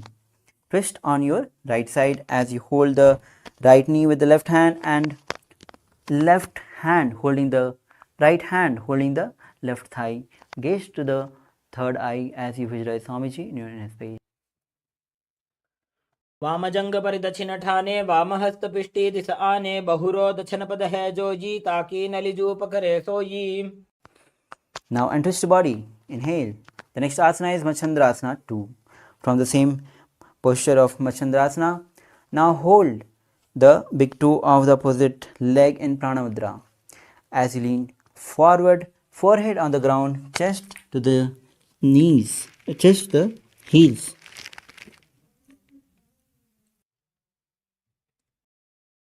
प्रथमजी मनो चरणजोजी वामजंग परिराखे sooji. Inhale, rise up. The next asana is Guru Asana. Maintaining the same posture, interlace a finger and place it on the right knee. Now engage Mahamudra Bandha as you visualize Swamiji in your inner space. ऊरुमूले इतरपादस्य कनिष्ठिका प्रदेशगुल्भं संस्थाप्य. Now release Mahamudra Bandha. As we move on to the next asana, which is Parshvasana. Now sit with the feet flat on the ground, knees raised to the chest, hand holding the opposite knees, whereas you sit with spine straight, thighs together, press the tongue against the roof of the mouth in Kechari Mudra. Visualize Swamiji in your inner space. पादतले भूमो निधाय जानुनिवृति निधाय विपरीतहस्ताभ्याम् ऊरुसहितजङ्गे निबध्य. Now relax. The next asana is Bodha Shokasana from the same seated position. Now hold on to the opposite wrists. Now place the chin onto the knees. Gaze to the nose as you perform Kechari Mudra, which is placing the tongue on the roof of the mouth as you visualize Swamiji. Visualize being in an abode of bliss. ऊपरि दोवु पगदली भूपरि धरे कोरमाहिली ऐसे करे core मिलाजी उकड़ वैसे झंगा छाती अग्रणी वैसे. Now, the next asana is Kurakatasana. From the same position, place the arms under the knees. Hold on to the opposite elbows. Bring the feet closer to the body. Gaze to the nose as you roll the tongue up at the roof of the mouth, which is Kechari Mudra. Visualize Swamiji in his space. Keep performing Ujjayi Pranayama. Bandha is Moola Bandha. दोवो हाथ पग बाहर ल्यावे घोड़ा नीचे ले टहरावे आम्हा सामहा ऐसे करे आपस में कोहनी पकड़े. Now the next asana is Sumati Asana. From the same position, now bring the right foot over the left, toes facing up. Gaze to the nose as you visualize great sage Sumati in your inner space. मूलद्वारी धरती परिठाने डावा पग परिदच पद आने. Now the next asana is Dandasana as you extend both legs forward, toes facing up. Now interlace the fingers, wrist pointed outward. Engage all the three bandhas. Gaze to the nose. Visualize Swamiji in your inner space. Perform Kechari Mudra. इदानीं गर्भिणीनां योगाभ्यासो यथा लघु सुख प्रसवलाभाय प्रोच्यते प्राक्तने पथि. Now relax as you release all the three bandhas. The next asana is Arambhasana. As you sit with the legs straight, hold the big toe with the index and the middle finger in Prana Mudra. As you lean forward, bring the chest down. Inhale from the left nostril. Then exhale from the right nostril. Now inhale on the other side.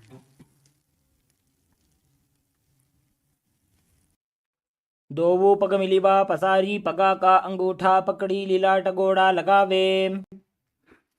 Inhale, rise up. The next asana is Vidokasana. As you sit with the legs straight, extended forward. Now bring the knees slightly up. Now one hand distance between the heels. Bring the shoulders down. The hand wraps in and around the legs. Hold the soles of the feet. Gaze to the third eye as you visualize Swamiji in your inner space. प्रथम बैसी दो पाव पसारी कुछ ऊर्ध को crore उड़ारे. Now slowly inhale and rise up. The next asana is Jalandhar Pavasana. As you bring the soles of the feet together, now place the chin, mouth, nose on the heels as you insert both the hands underneath the legs, hands on the ground along the fingers. Now palms facing upward. Gaze to the nose as you visualize Swamiji in your inner space. दो वेड़ी में लिखे दीजिए हाथ पसारी. Rise up. The next asana is Urdhva Paschimottanasana. Now sit with both the legs extended forward. Now lift the left leg behind the neck. Now lean forward, down, touching the head to the knees. Hold the right foot with both the hands. Visualize Swamiji in your inner space.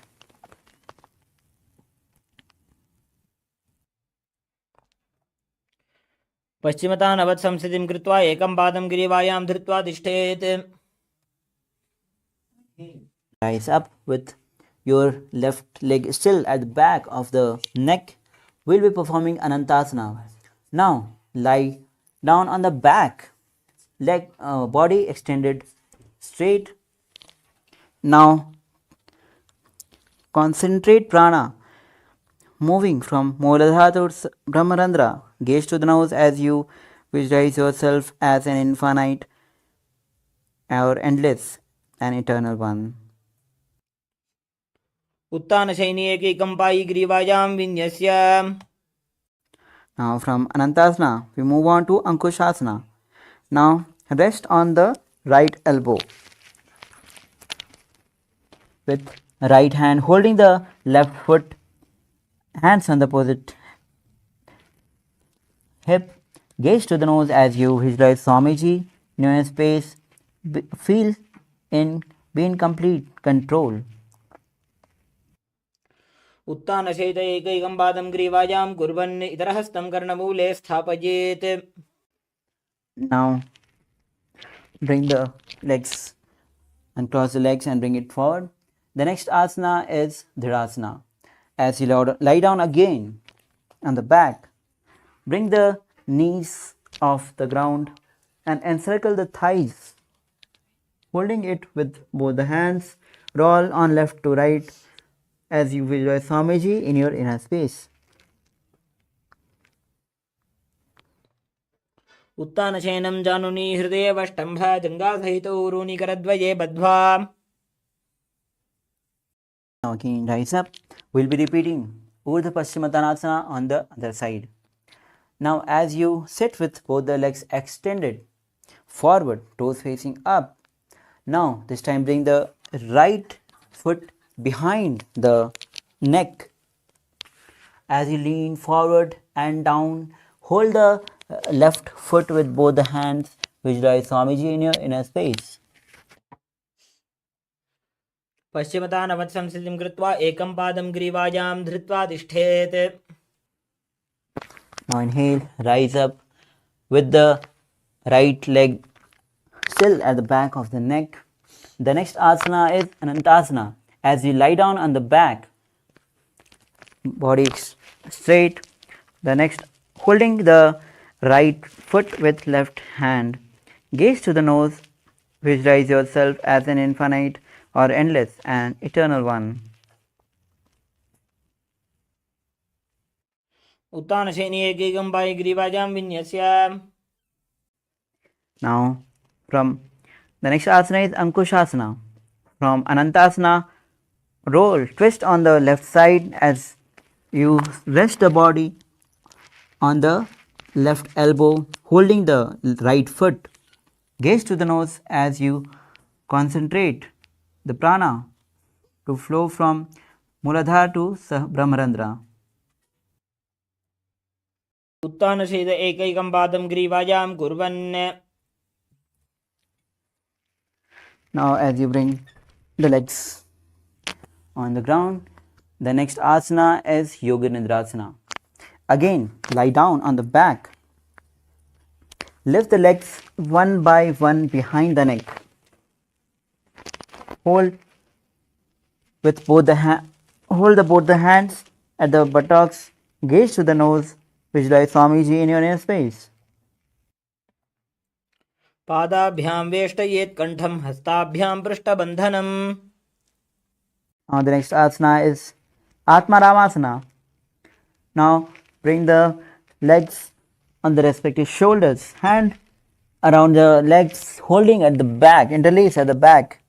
As you gaze to the nose, visualize Lord Vishnu in your inner space. आत्मा राम आसन प्रथम सुधोसो वे. Now the next asana is Kochikasana. Now with feet on the ground, knees, lie down on the floor. Now bring the knees to the chest and bring the foot up, vertically up.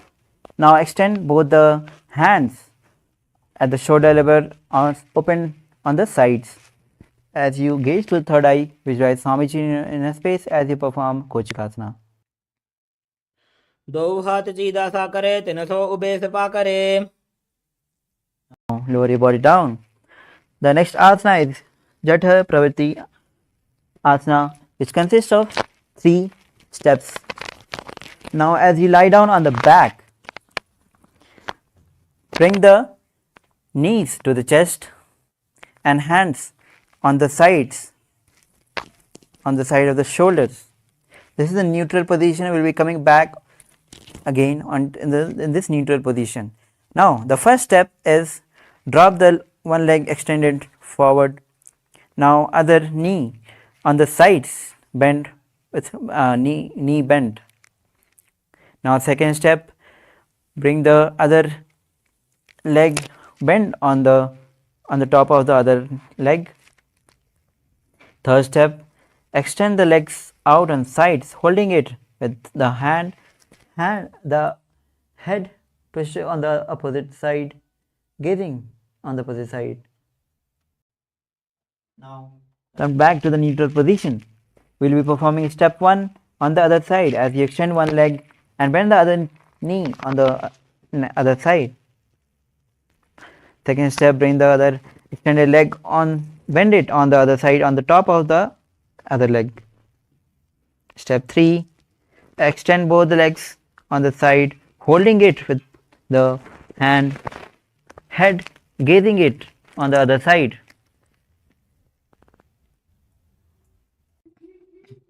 परिवृत्ति कुक्षे भागे त्रिधा हि परिकीर्तितः बद्धकोणं सुप्तकोणं ऊर्ध्वकोणमथापि च. Now as you come back to the neutral position, place the feet on the ground. The next asana is Dvipada Pitham. Now with feet on the ground, knee raised, hold the ankles with the respective hand. Now lift the hip high, engage Mool Bandha and Jalandhar Bandha as you gaze to the nose, visualize bridge in your inner space. प्रतिक्रियायुतं द्वन्द्वपीठ सर्वबलप्रदं गर्भिणीनां दुर्बलानाम् इति Gargi जगादनु. Now relax. The next asana is Parinkasana. Now as you sit with feet on the ground, knee raised, bring both the hands at the top of the shoulders. Now palms facing towards the body. Now lift the hip high. Try to bring the feet and hands as close as you can. Visualize Swamiji in your space. उत्तानशयनं हस्ततलाभ्यां भूमिं वष्टभ्य पादतलाभ्यां भूमिं धृत्वा. Now relax your body from this intense asana. The next asana is Swatanasana. As you bring the knees to the chest, hands holding the shoulders, and rotate the hips, knees in a circular way. Visualize frog in your inner space. Visualize dog in your space. शववच्छरीरं संस्थाप्य जानुनी सम्मील्य नाभो वाणीय. Now relax. The next asana is Viparita Karani. As you lie down on your back. Now hands extended at the back. Now lift the hip high with legs extended upward. Visualize Swamiji in your inner space. Now move the legs in circle. भूतले सशिरो दत्वा खेनये चरणद्वयं विपरीतकृतिश्चैषा सर्वतन्त्रेषु गोपिता. The next asana is Viparita Karani 2. Now stop the movement of the legs. Stand straight, performing Viparita Karani 2. Karni विपरीताख्या सर्वाधिव्याधिनाशिनी नित्यमभ्यासयुक्तस्य जाठराग्निविवर्धनी. Now slowly lower your body down as we move on to the next asana, which is Langanasana. As you lie down on the back, lift the hip, take it over the head and toes on the floor. Hand stretched on the ground, interlaced. Visualize Swamiji in your space as you perform Langanasana. नरकासने स्थित्वा नासिकाप्रदेशे भूमौ पादपृष्ठे स्थाप्य.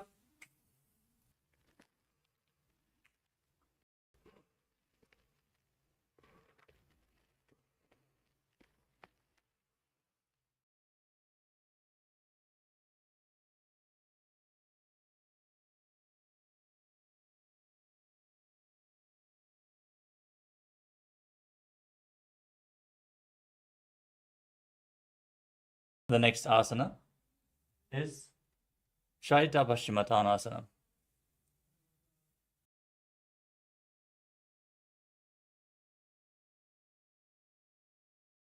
As you lay on your back with the hands behind the toes over top of your head, move your hands to the feet. Hold on to your feet above your head. Keep your arms and legs straight. This is one of the 84 different asanas revealed directly by Lord Paramashiva himself. Perform Jalandhara Bandha and Mula Bandha. Breathe in Mudra Kumbhaka, keeping the throat lock engaged as you internally chant the Mahavakya. तानं शयित्वात् कुर्वीत शैतपश्चिमतानकम्.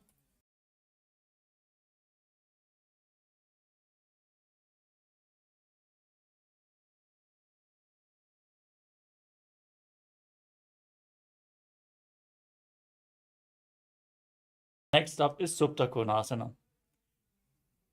As you lay in this position, holding on to your feet, with the hips above your head, open your legs up wide.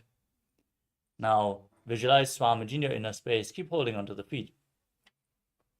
परिवृत्य कुक्षे भागे त्रिधा हि परिकीर्तितः बद्धकोणं सुप्तकोणं ऊर्ध्वकोणमथापि च. Now join your feet back together as you move on to Chakrasana. Now hold onto your ankles above the head and then roll onto your back as you keep your arms and legs straight, visualizing yourself as a chakra, a wheel. शवासनस्तद्वौ पादौ कुर्यान्मस्तकतः परौ व्युत्क्रमेण ततः शीघ्रमेतत् सर्वस्य साधनम्. The next asana is Supta Prasarita Paraangushtasana. As you lay on your back, with your legs raised vertically, hold onto the big toes in Prana Mudra, and then open your legs wide. Visualize Swamiji in your inner space as you breathe in Ujjayi Pranayama, making an ocean-like sound with your mouth, and perform the Mula Bandha. उत्तानपादं क्रौञ्चं च मरीचिं वीरभद्रकं नटराजं त्रिकोणं च सुप्ताङ्गुष्ठप्रसारणे. The next asana is Supta Paramgushtasana. Now join your feet together above the head. Keep your legs straight, the toes in Prana Mudra, index and middle fingers, as you visualize Swamiji in your inner space. उत्तानपादं क्रौञ्चं च मरीचिं वीरभद्रकं नटराजं त्रिकोणं च सुप्ताङ्गुष्ठप्रसारणे.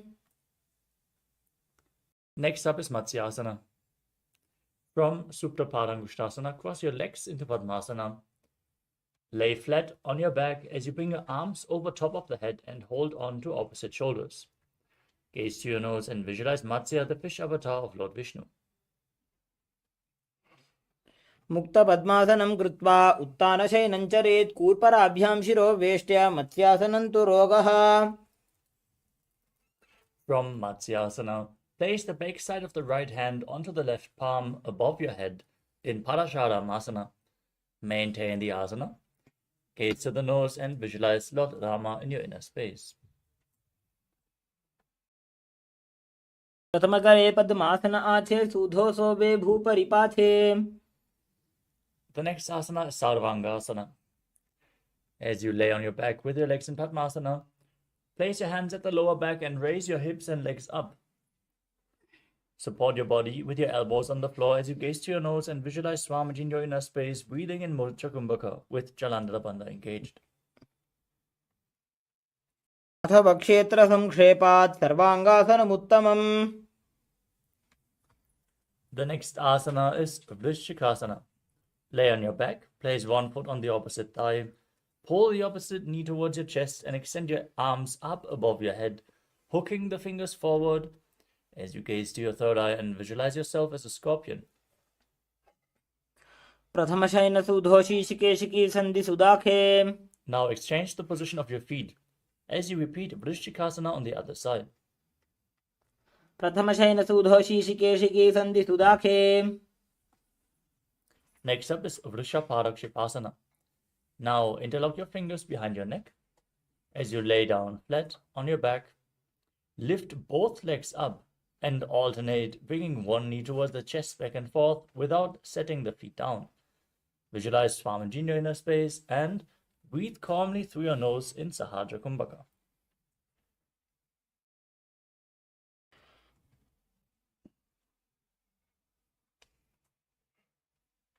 योत्तानवत्संस्थिति कृत्वा चानुद्वयं पर्यायेन कर्णयोः संस्पृशेत्.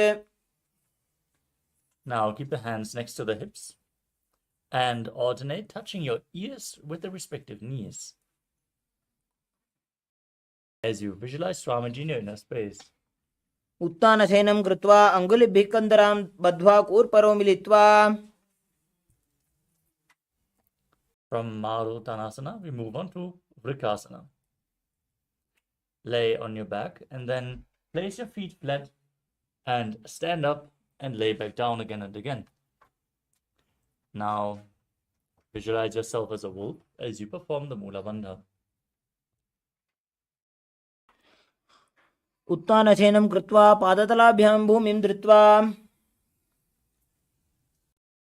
Next up is Lutasana. As you lay on your back, kick your legs up over your head and roll over again and again. Finally, ending in a prone position as you visualize Swamiji in your inner space. उत्तानशयनं पादौ शिर उल्लङ्घ्य भूमौ स्थापयित्वा.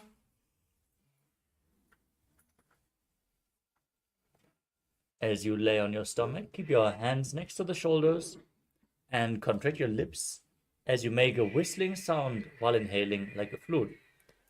In Saradhasana, visualize yourself as a chariot carrying warriors into a battle for Dharma on your chariot back. उत्तानशयनं पादौ शिर उल्लङ्घ्य भूमौ स्थापयित्वा. Next up is Dehalyulanganasana. Now press your hands into the mat, lift your body up into a plank position and jump your feet back and forth in between the hands as you visualize yourself transcend body and mind.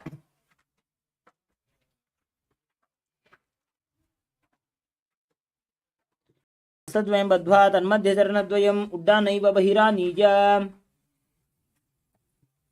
Next up is Jatyasana. Rise up and from a standing position, place your hands on the mat in front of your feet. Walk around on the mat on all fours as you visualize yourself as a wise 60-year-old elephant. अथ जात्यासनं वक्ष्ये येन जातिस्मरो भवेत्. Next up is Lolitika Karana. Now stand with your heels together, the toes pointing outward and your knees bent. Raise your elbows to the shoulder level and rotate your arms around the body. Lean backwards, open up your chest and move your head in all directions.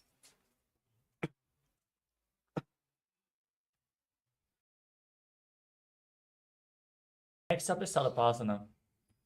Now, tie your feet with a rope if you have one available. As you stand, heels together, arms close to your body. Visualize your Kundalini Devi is rising and curling upwards around your body. As you breathe calmly through your nose in Sahadra Kumbhaka. अथ सर्पासनं वक्ष्ये वायुपाणाय केवलं शरीरं दण्डवत् तिष्ठेत् रज्जुबन्धस्तु पादयोः. The next asana is Ushtra Sadhanasana. As you stand on the mat, lean forward and down and hold the front of the feet with your hands. Step onto your fingers and walk around on the mat, visualizing yourself as a camel. मुष्टिकनिष्ठिका प्रदेशेन भूमौ निधाय उपरि पादतले संस्थाप्य. The next asana is Ashvasana. From the same posture, bend forward and down, holding onto your feet. Hold the toes from the side this time and walk around on the mat, visualizing yourself as a horse. मुष्टिकनिष्ठिका प्रदेशेन भूमौ निधाय उपरि पादतले संस्थाप्य. Next up is Kapota Nithakasana. As you stand on the mat with the feet together, interlock your fingers behind your body in Parusha Mudra. Lean backwards and open up your chest as you let your head fall back all the way, visualizing yourself as a soaring bird diving. पादतले भूमौ निधाय पृष्ठिभागेन हस्तौ जङ्घापर्यन्तं नीत्वा कपोतनिटकं भवति. Next up is Talapushpaputam Karana. Now stand with the heels together, toes pointing outwards and the knees slightly bent. Keep your hands in Namaskara Mudra and bow down to one side as you raise the respective heel. Open up your palms as you do so, and repeat this movement again and again on both sides, visualizing that you are holding a bouquet of flowers and offering it to Paramashiva.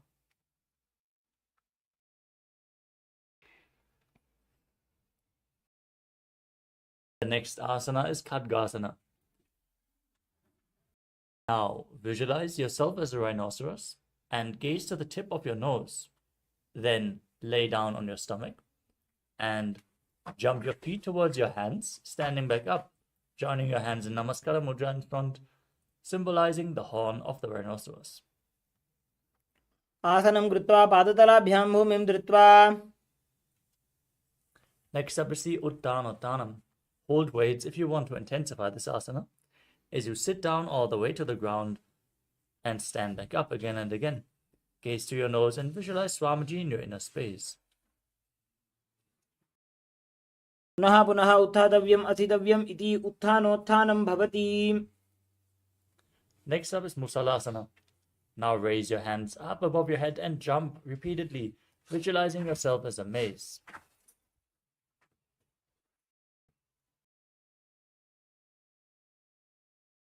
सरलं स्थित्वा ऊर्ध्वं बाहु नजेत्.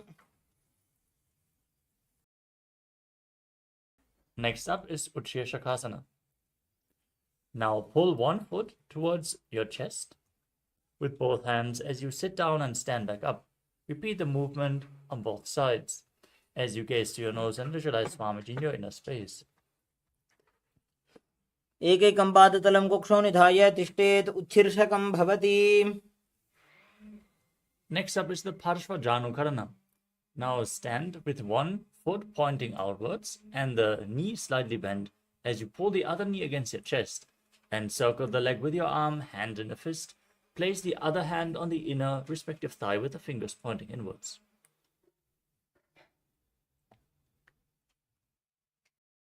The next asana is Dandavasana. Now hold weights if you want to intensify this asana as you extend your arms forward and one leg as well, visualizing yourself fiercely dancing as Lord Shiva as you sit down and stand back up. एकेन पादेन स्थातव्यं ताण्डवासनं भवति. Next up is Brahmanasana. Now bring the left foot to the inner opposite thigh and stand erect on the mat like a rod with the hands by the side. Visualize Lord Brahma blessing you from within. ब्राह्मणासनमावक्ष्ये यत्कृत्वा ब्राह्मणो भवेत्. Next up is Garudasana 3. Now stand tall and wrap the left leg over and around the right knee, tucking the toes behind the calves, and bring the left arm underneath the right, joining the hands in Namaskara Mudra. Visualize yourself as Lord Garuda and breathe calmly through your nose in Sahasrara Kumbhaka. उत्तानकूर्मपीठं च संहस्गारुडमेव च. The next asana is Ekapadasana. Now bring the left foot on the right thigh and stand on the mat with the hands by the side on one leg as you visualize Swamiji in your inner space. दक्षाङ्घ्रिं वामपादस्य जङ्घोपरि निधाय च. The next asana is Turuvasana, the poster posture.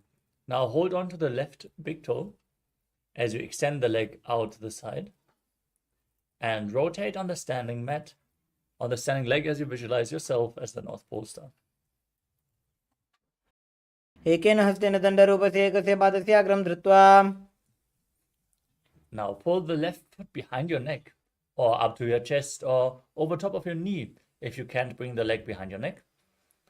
And visualize Lord Vishnu within as you perform the 3 steps of Vishnu, standing up, sitting down, and standing back up in Trivikramasana.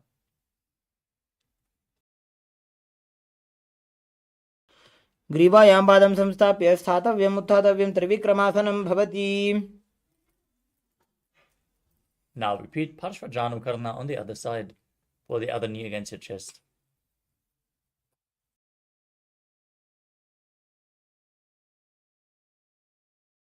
Now visualize yourself fiercely dancing as Lord Shiva as you repeat Tandavasana on the other side. Sit down and stand back up on one leg.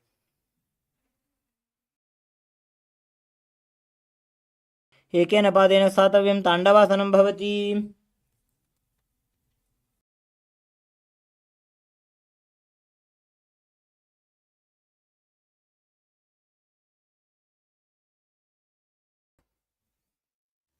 The next is the Brahmanasana.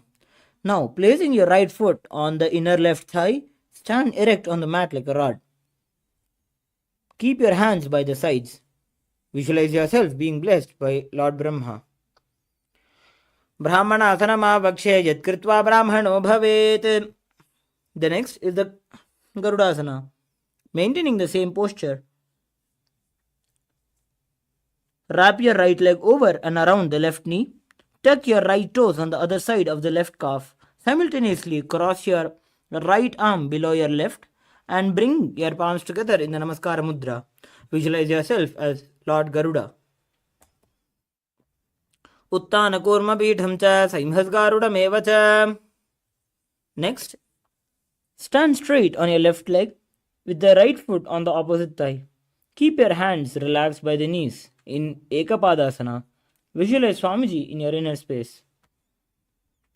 Dakshangrim Vamapadasya Janghopari Nidhaya cha. The next is the Dhruvasana, the pole star posture. Now, standing on your left leg, hold the big toe of your right foot with the Prana Mudra and rotate your body quickly on the standing leg.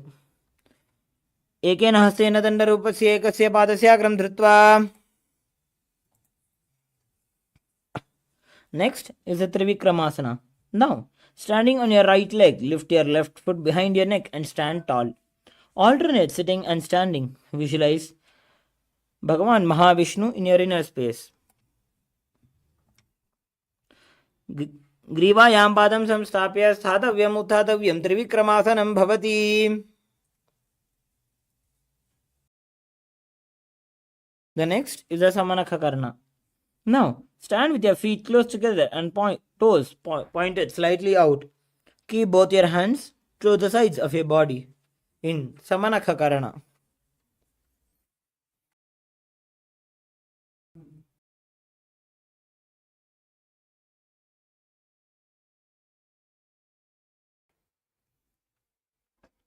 The next will be entering into the Gorakhanjali Asana. Now, stand erect and then bend forward. Bring both the hands underneath the knees and make a finger lock in Parashamudra. Sitting in a squatting position, let the finger lock touch the navel.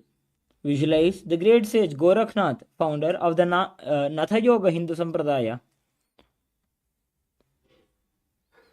Pratamahi ubau hoye bahuri nicho punihove.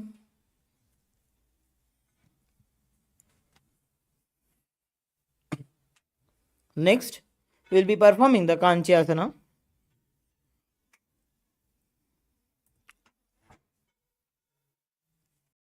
Now, insert your hands between your thighs and calves, then wrap your hands around your behind your butt. Squat down and hold the hands behind in Parashamudra. Keep the chest upright. Visualize Swamiji in your inner space. ऊर्मध्यात् हस्तौ निवेश्य नितम्बं धृत्वा पादतलाभ्यां भूमिं वष्टभ्य.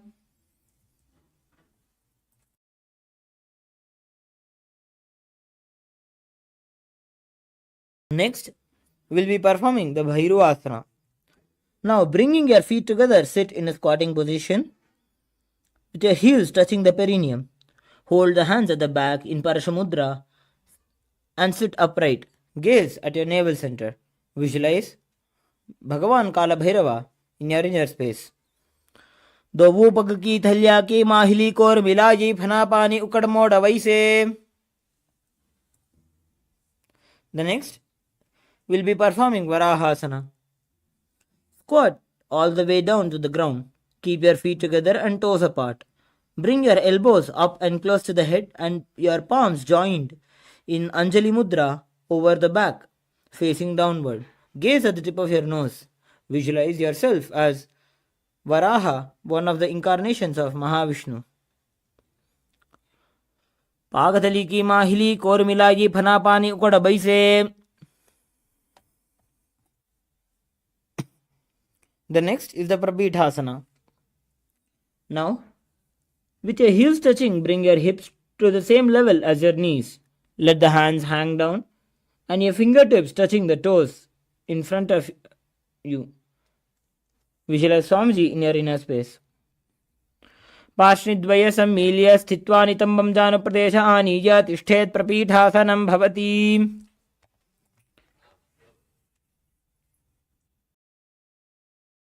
The next will be performing Bakasana. Visualizing yourself as a crow, place your hands on the mat with the fingers wide. Place your knees at the back of the arms, eyes down and eyes looking forward and down. हस्ताभ्याम अवनिमभष्टभ्य जानुद्वयं नाभौ सम्मील्य. Next, we'll be performing the Sushtanga Kapalyasana. Kneeling down with the head on the ground.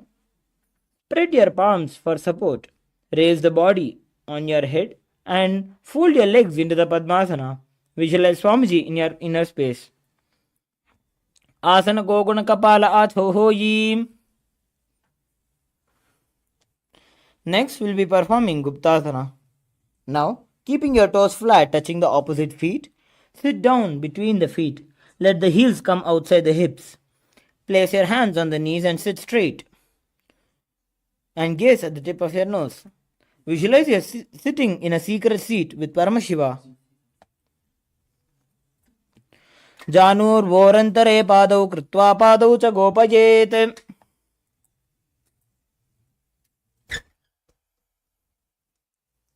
The next asana is Vrikshasana too. Now place your hands flat on the ground, shoulder width apart, and raise your legs up into a handstand posture. Now visualize yourself as a tree with deep roots growing into the ground as you cleanse all the 7 chakras by performing this posture. सप्तचक्रक्षालनाय vrikshasana विशेषकान् जननेन्द्रियतादाढ्य कोणभेदान् समभ्यसेत्. Next up is Shiva Asana. From the handstand posture,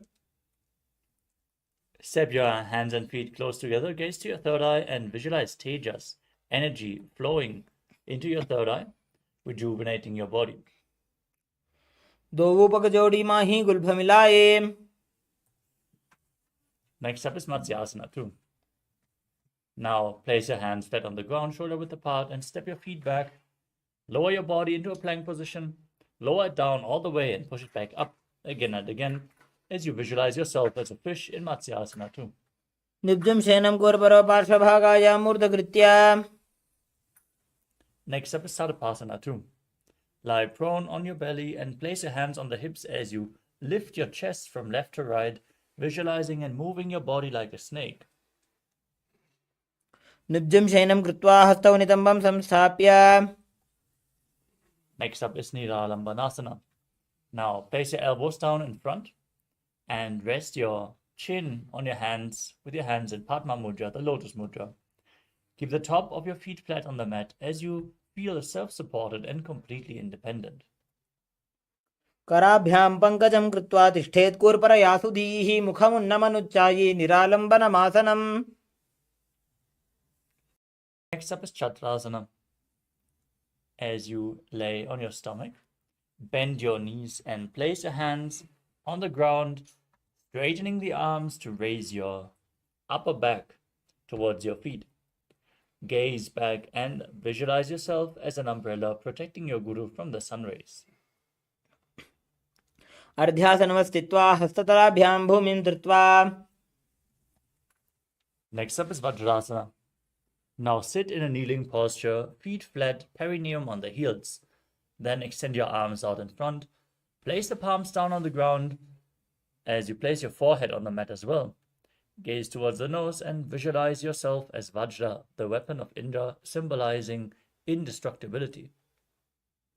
इदानीं गर्भिणीनां योगाभ्यासो यथा लघु सुखप्रसवलाभाय प्रोच्यते प्राक्तनेपथि. The next asana is Meshasana. Now place your hands on the ground and raise your hips up into Gajasana as you alternate striking the ground with your hands. visualizing yourself as powerful as a ram. गजासन संस्थितो एकैकं बाहुं भूमौ ताडयेत्.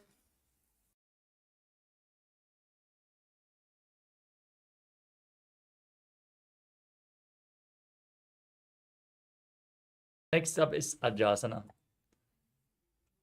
With your hands on the ground, raise your legs up into a handstand and then slowly lower your body down towards the mat as you visualize yourself as unborn, existing for all eternity in Ajasana. गजासन संस्थितो पादद्वयमन्तराळे कृत्य मस्तकेन भूमिं स्पृशेत्. Next up is Dhanantarasana. As you sit on your heels in a kneeling posture, keep your legs together and hold on to the big toes, pulling them close towards your perineum as you then place your hands on your thighs. Gaze to the nose and visualize Swamiji in your inner space as you breathe in Ujjayi Pranayama. पूर्व विधि परिहाता की काकसी स्यो फणा शरा मोड़ी. Next up is the Angamottanam. Now, interlock your fingers in front and move your hands from left to right, up and down in all directions, giving massage to various different joints and muscles of your body.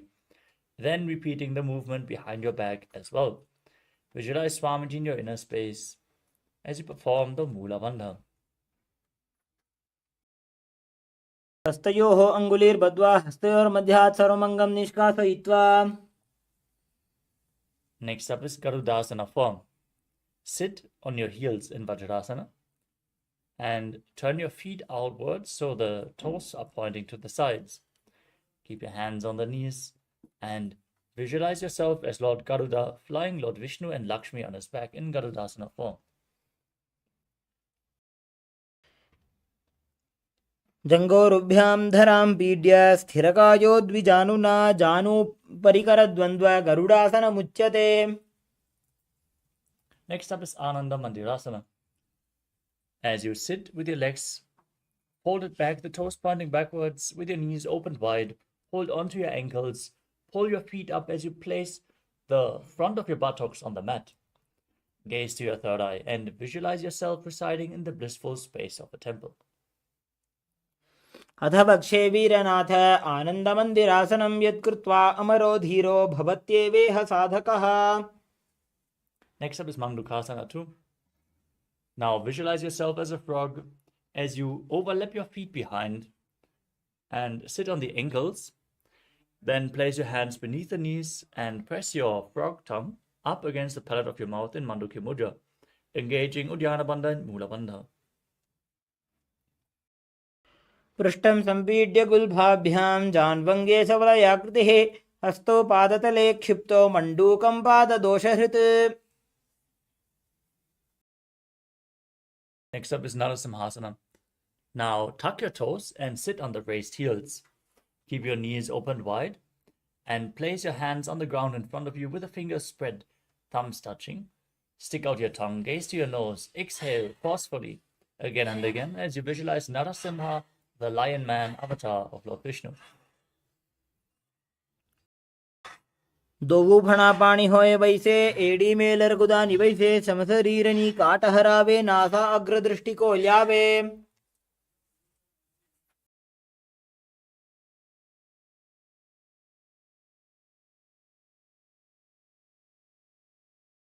The next asana is Pishtakasana. Maintain the posture, sitting on the raised heels with the toes tucked.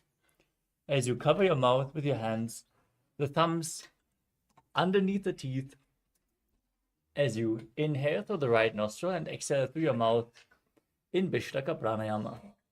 Gaze to the tip of the nose and visualize yourself as Devi, victorious over all your fears. दो पगां की AD Joji गोड़ा फनो बान पुनि होई.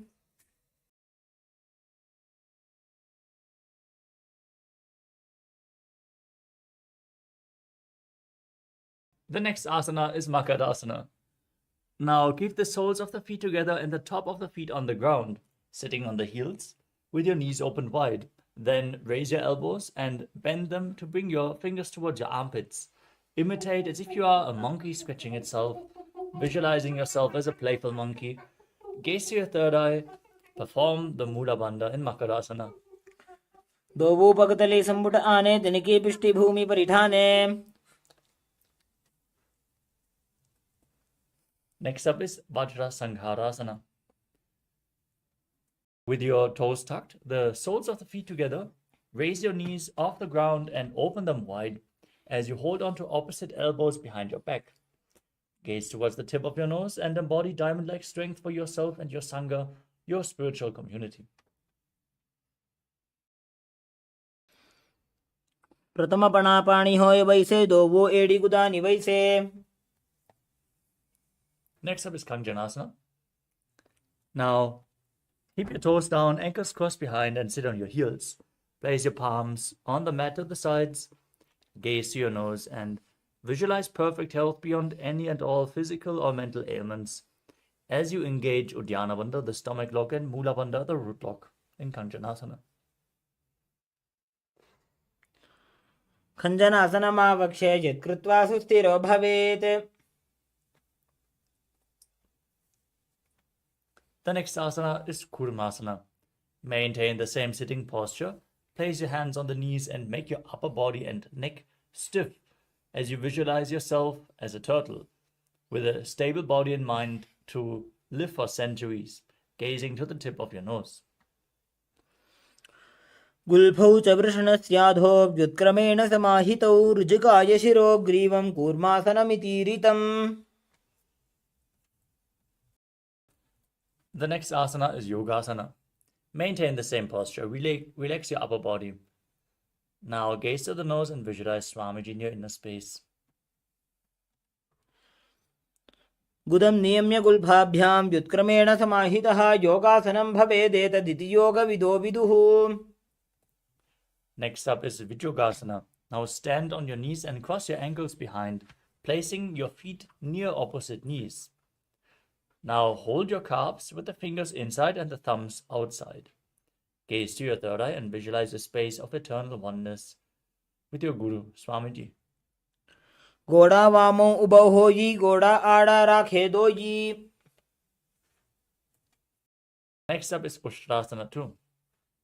In a kneeling position, bend backwards and hold your ankles with your hands. Push your hips forward as you lean back as far as you can.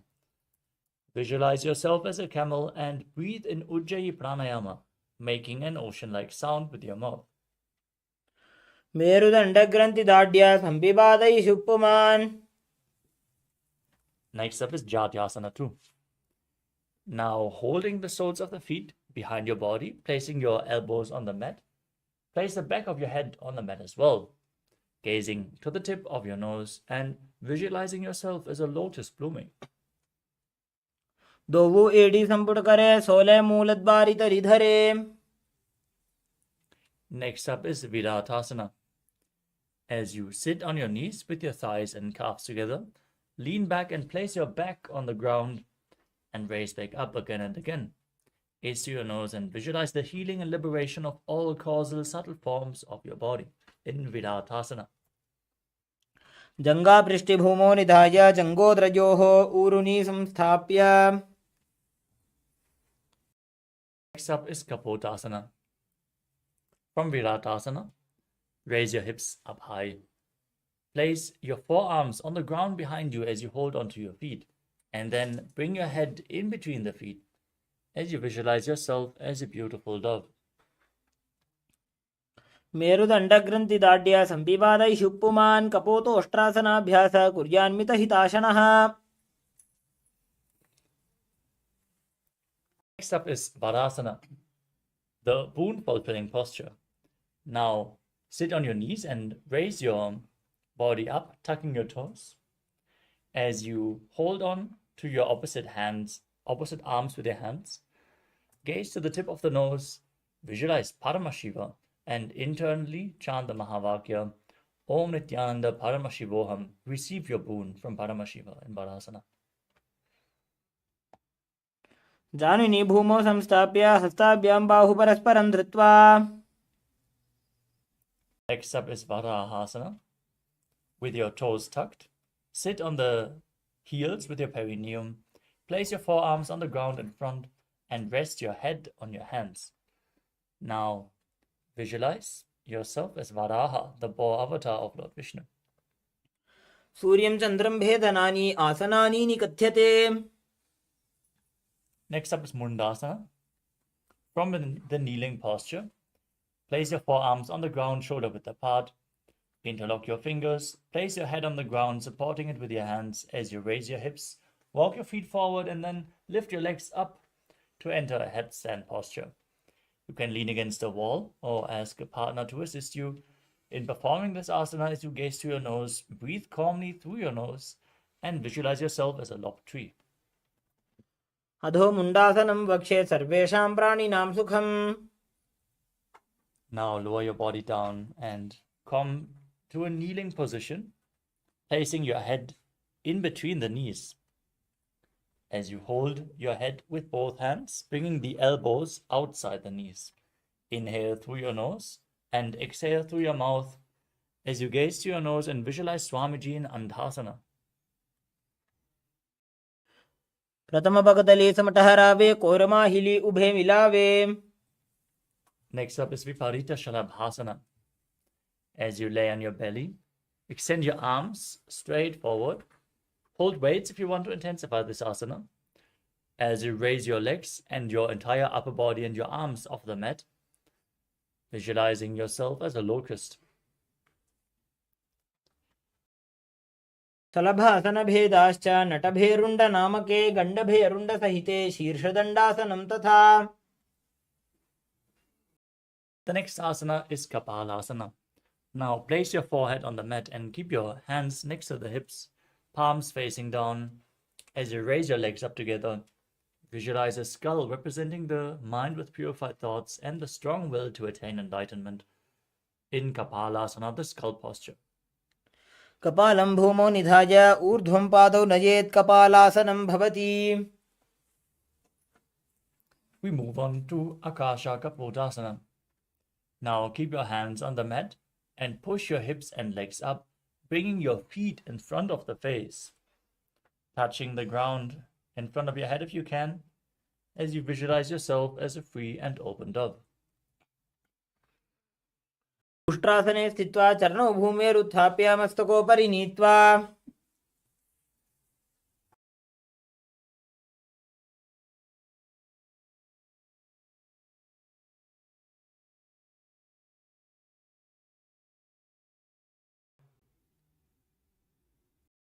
Next up is Chatakasana.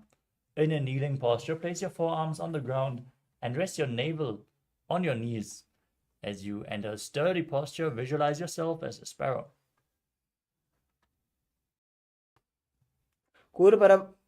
कूर्परपर्यन्तौ हस्तौ धरामवष्टभ्य. Next up is Vrishikasana too. With your forearms on the ground, raise your hips and then lift your legs over top of your body, touching your head with your feet. Now visualize yourself as a scorpion. Breathe calmly through your nose in Sahaja Kumbhaka and perform the Mula Bandha. विच्छेव Buddha प्रतिमाङ्घ्रिपार्श्वे धृत्वा स्वशीर्षे चिबुकं विधार्यकौ.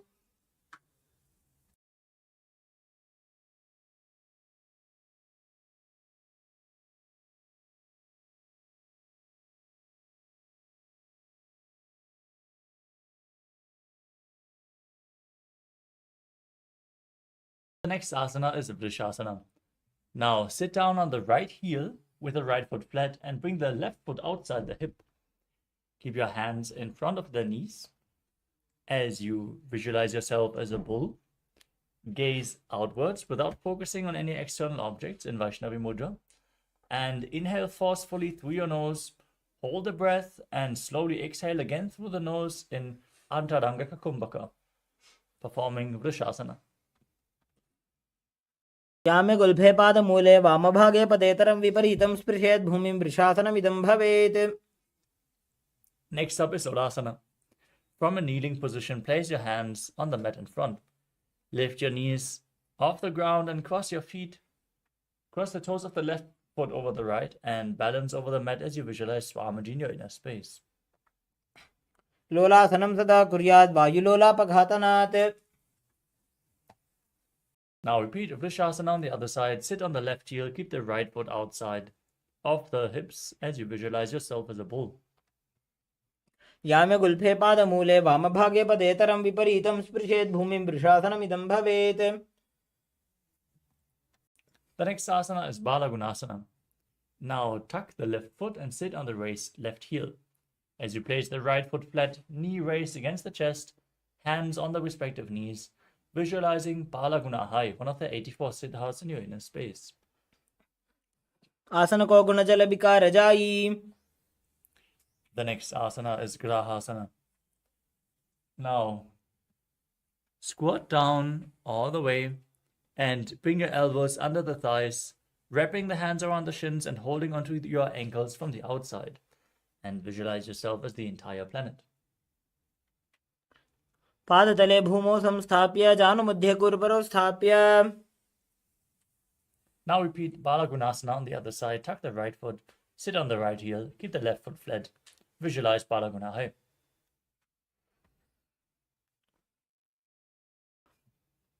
आसन को गुण जल विकार जाई. We move on to Utkatasana. You can hold weights if you want to intensify this asana. As you keep your toes tucked and sit on raised heels with your knees together, the hands placed on top of the knees. Visualize Swamiji in your inner space as you keep gazing outwards without focusing on anything outside in Vaishnavi Mudra. युजास्पिजोस्ति यत ऊर्वजानो यत्रासने पादतलद्वयोपरि. Next up is Vajrasangarasana too. The toes tucked, soles of the feet together, open your knees wide and hold on to your elbows behind the back. Visualize Swamiji in your inner space. Keep breathing in Antaranga Kumbhaka. प्रथम बना पानी होय जैसे दो वो एड़ी गुदा निवैसे. Next up is Anilasana. Now squat down and place your palms on the ground as you step your heels onto your hands. Keep your arms straight in front as you gaze to your nose and visualize you are able to live off of air alone. दो हाथ भूमि पर उठाने कहुनी जाड़ी ना भी लगाने. The next asana is Palukasana. Now, place the back of your hands on the mat in front of the feet with the fingers pointing towards your feet. Then step your feet onto your hands and wrap your hands around the feet like a shoe, walking around on the mat as you visualize yourself wearing padukas, walking across India. हस्ततलयोः पादतले कृत्वा तिष्ठेत् गच्छेत् पादुकासनं भवति. Next up is Kukkutoddanasana. As you place your palms on the mat, shoulder width apart, jump your legs up and let them fall back down again and again, visualizing yourself as a rooster. हस्ततले भूमौ कृत्वा पादतले च ऊर्ध्वमुड्डानं कृत्वा. Next up is Viparita Nrityasana. With your hands flat on the ground, raise your legs up into a handstand and dance around on two hands. Visualize, feel yourself become free of all inhibitions. हस्ततलाभ्यां भूमिं वष्टभ्य ऊर्ध्वपादाग्रे कुर्वन्. Next up is Kunjarasana. Now, separate your feet and place one palm down on the mat, keeping the arm straight as you place the other hand to your head.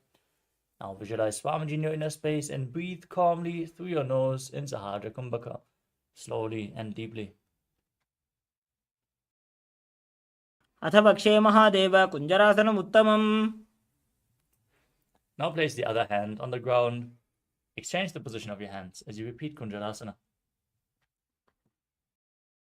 अथ वक्षे महादेव कुञ्जरासनम् उत्तमम्. The next asana is Kadambasana.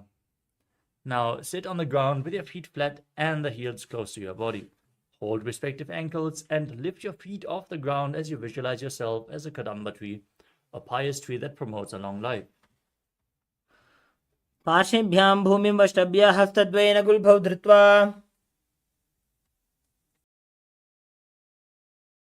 Next up is Pavana Muktasana. Keeping your feet flat on the mat, hold onto opposite knees and pull them against your chest. As you visualize any excess vata being released from or balanced within your system, perform the Mula Bandha. द्वयोस्तु पादयोः पाणिं लात्वा स्वस्वनितम्बके जानुनि वक्षसि सादुर्बभ्रतीकरबन्धनैः. Next up is Chakorasana. As you sit and lift one leg behind your head, you can lift it against your chest or over top of the knee if you can't bring it behind your head. As you then place both hands on the ground and lift your entire body up, gazing up towards your third eye and visualizing yourself as a powerful source of energy. पूर्वदानं चतुष्पादपीठं वज्रासनं तथा. Next up is Dhanurasana too. With one leg extended forward, holding on to both the big toes and Prana Mudra with the respective hand, pull the other foot against your ear, visualizing yourself as a bow. पादाङ्गुष्ठौ तु पाणिभ्यां गृहीत्वा श्रवणावधि.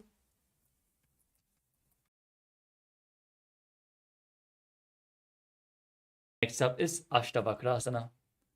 Now, bring the left foot over top of the left shoulder and hook the right foot over the left foot.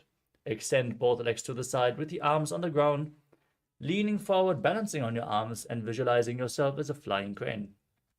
वासिष्ठमथ कौण्डिन्यम् ऊर्ध्वकुक्कुटमेव च. We move on to Pranasana.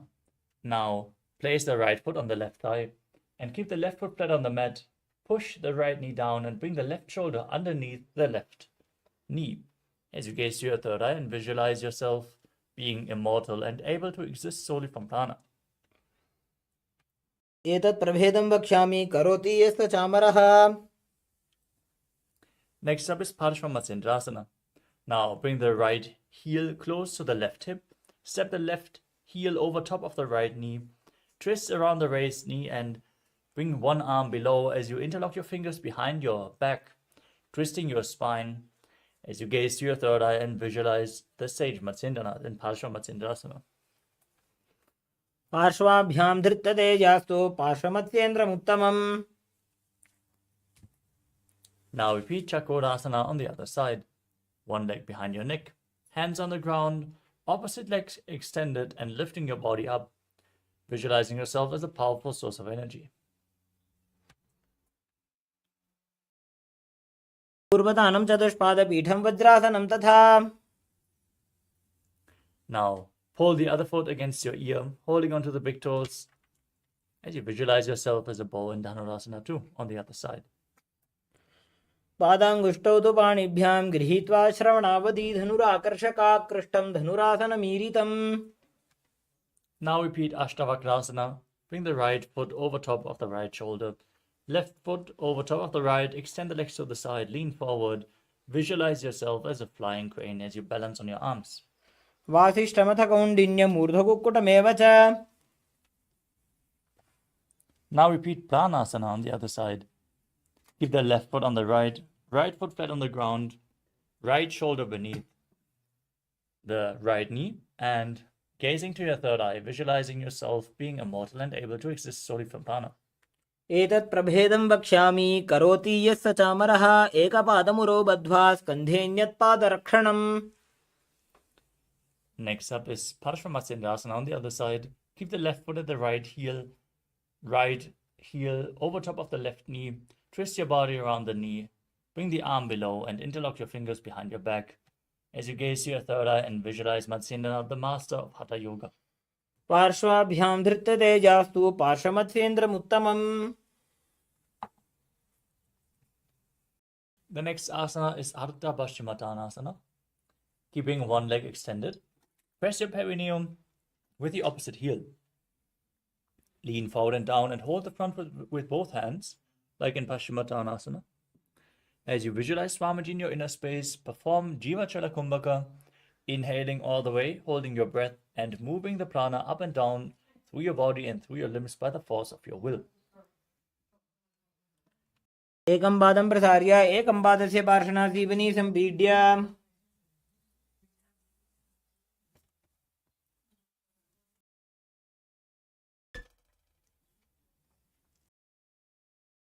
Next up is Clown Shasana. Now keep the left foot outside the hip. Keep the top of the foot on the mat as you hold onto the right foot with both hands and extend the right leg up, keeping the foot in front of your face with the knees straight as you visualize yourself as a crane. वासिष्ठमथ कौण्डिन्यम् ऊर्ध्वकुक्कुटमेव च अष्टावक्रमथोत्थानं मयूरं सेतुबन्धनम्.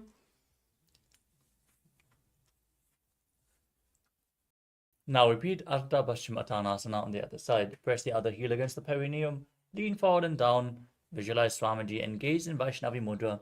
Don't focus on any external objects.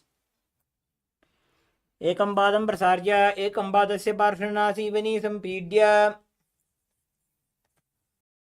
Now repeat Crown Shasana. Bring the right foot outside the hip. Hold on to the left foot and bring it up in front of your face, visualizing yourself as a crane. वासिष्ठमथ कौण्डिन्यम् ऊर्ध्वकुक्कुटमेव च. Next asana is Swastikasana. Now sit with the soles of the feet in between the thighs and calves.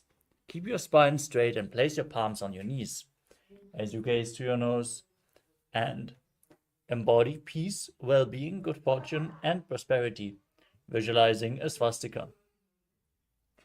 जानुर्वोरन्तरे सम्यक् कृत्वा पादतले उभे रुजुकाय समासीन स्वस्तिकं तत् प्रचक्षते.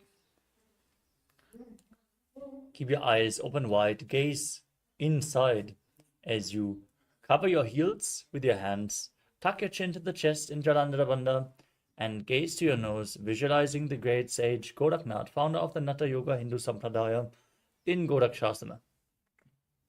जानुर्वोरन्तरे पादौ उत्तानो व्यक्तसंस्थितौ गुल्फौ छाच्छाद्य हस्ताभ्याम् उत्तानाभ्यां प्रयत्नतः. Next up is Bhagasana 2. Now, press the left heel against the perineum and place the right foot on top of the left thigh. As you gaze up towards your third eye, visualize Swamiji and meditate on Arihanta, the enlightened one. As you inhale all the way and then place the ring fingers over top of the mouth, the little fingers below the mouth, the middle fingers closing your nostrils, the index fingers your eyes, and the thumbs closing your ears. वामपार्श्वमुकुटं संस्थाप्य दक्षाङ्घ्रिवामजगने. Next up is Yogasana 2. Now place your feet onto opposite knees as you keep your hands next to the body on the ground with the palms facing up. Gaze to the tip of your nose and visualize Swamiji as you perform Kakachancha Kumbhaka. Roll up your tongue, stick out your tongue, and exhale through the rolled up tongue, cooling down your body in Yogasana 2. उत्तानौ चरणौ कृत्वा संस्थाप्योपरि जानुनोः. Next up is Urdhva Kukkutasana.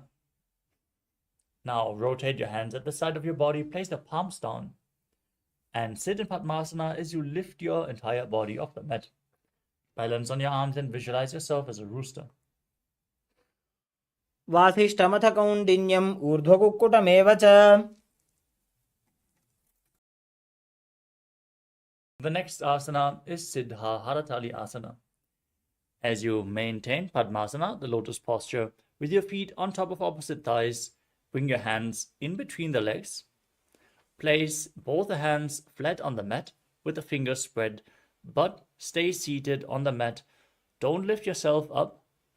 Open your eyes wide, unblinking, gazing within in Shambhavi Mudra as you focus your eyes on the tip of your nose.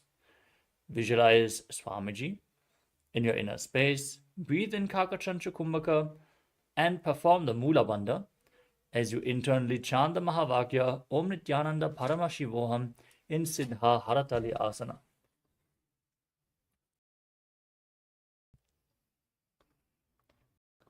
प्रथम पद्मासन को करे हस्तुतो वो गोडासन दिदरे.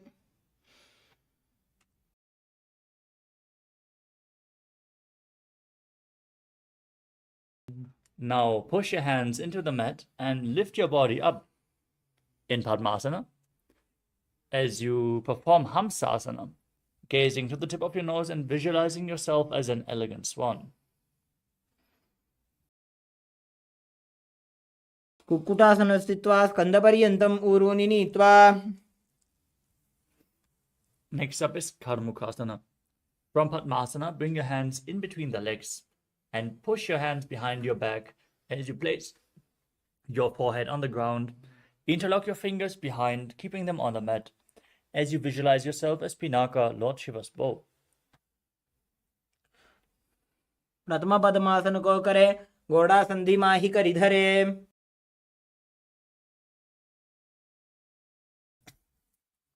Next up is Kurmasana too. From Padmasana, bring your hands in between the legs and then bend your elbows. Bring your hands up towards the shoulders and hold on to the respective shoulders as you visualize yourself as a turtle with a stable body and mind to live for hundreds of years in Kurmasana too. By जंग पर दक्षिण पावा, दाई जंग पर by ल्यावा.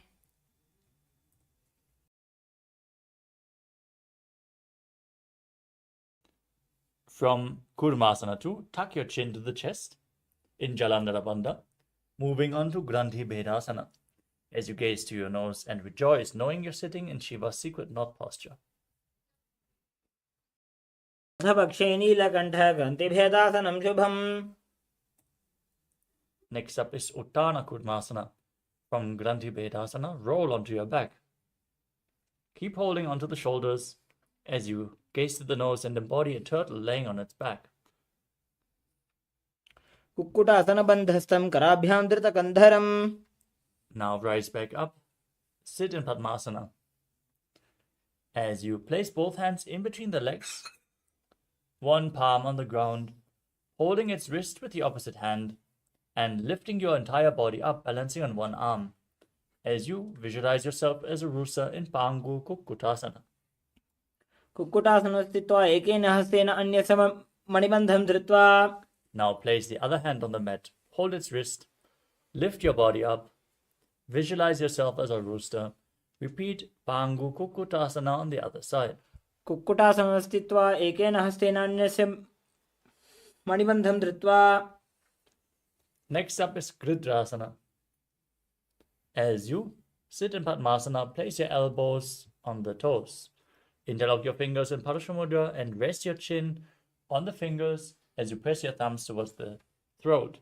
Visualize you have gone beyond all greed and covetous. Keep breathing in Kakachandra Kumbhaka. जानोर्वोरन्तरे पादौ उत्तानौ व्यक्तसंस्थितौ. Next up is Padmasana 3. As you sit in Padmasana, place one hand over the other with the palms facing upwards. Now, gaze towards your nose and visualize Swamiji as you engage all three bandhas. उत्तानौ चरणौ विधाय विधिवत् शक्तिस्थितौ योगिरात्. Move on to Padmasana 4. Place your hands on the respective knees. Perform the Mula Bandha, contract the perineal floor. Gaze to your nose and visualize Paramashiva in your inner space. Internally chant Om Nithyananda Paramashivoham.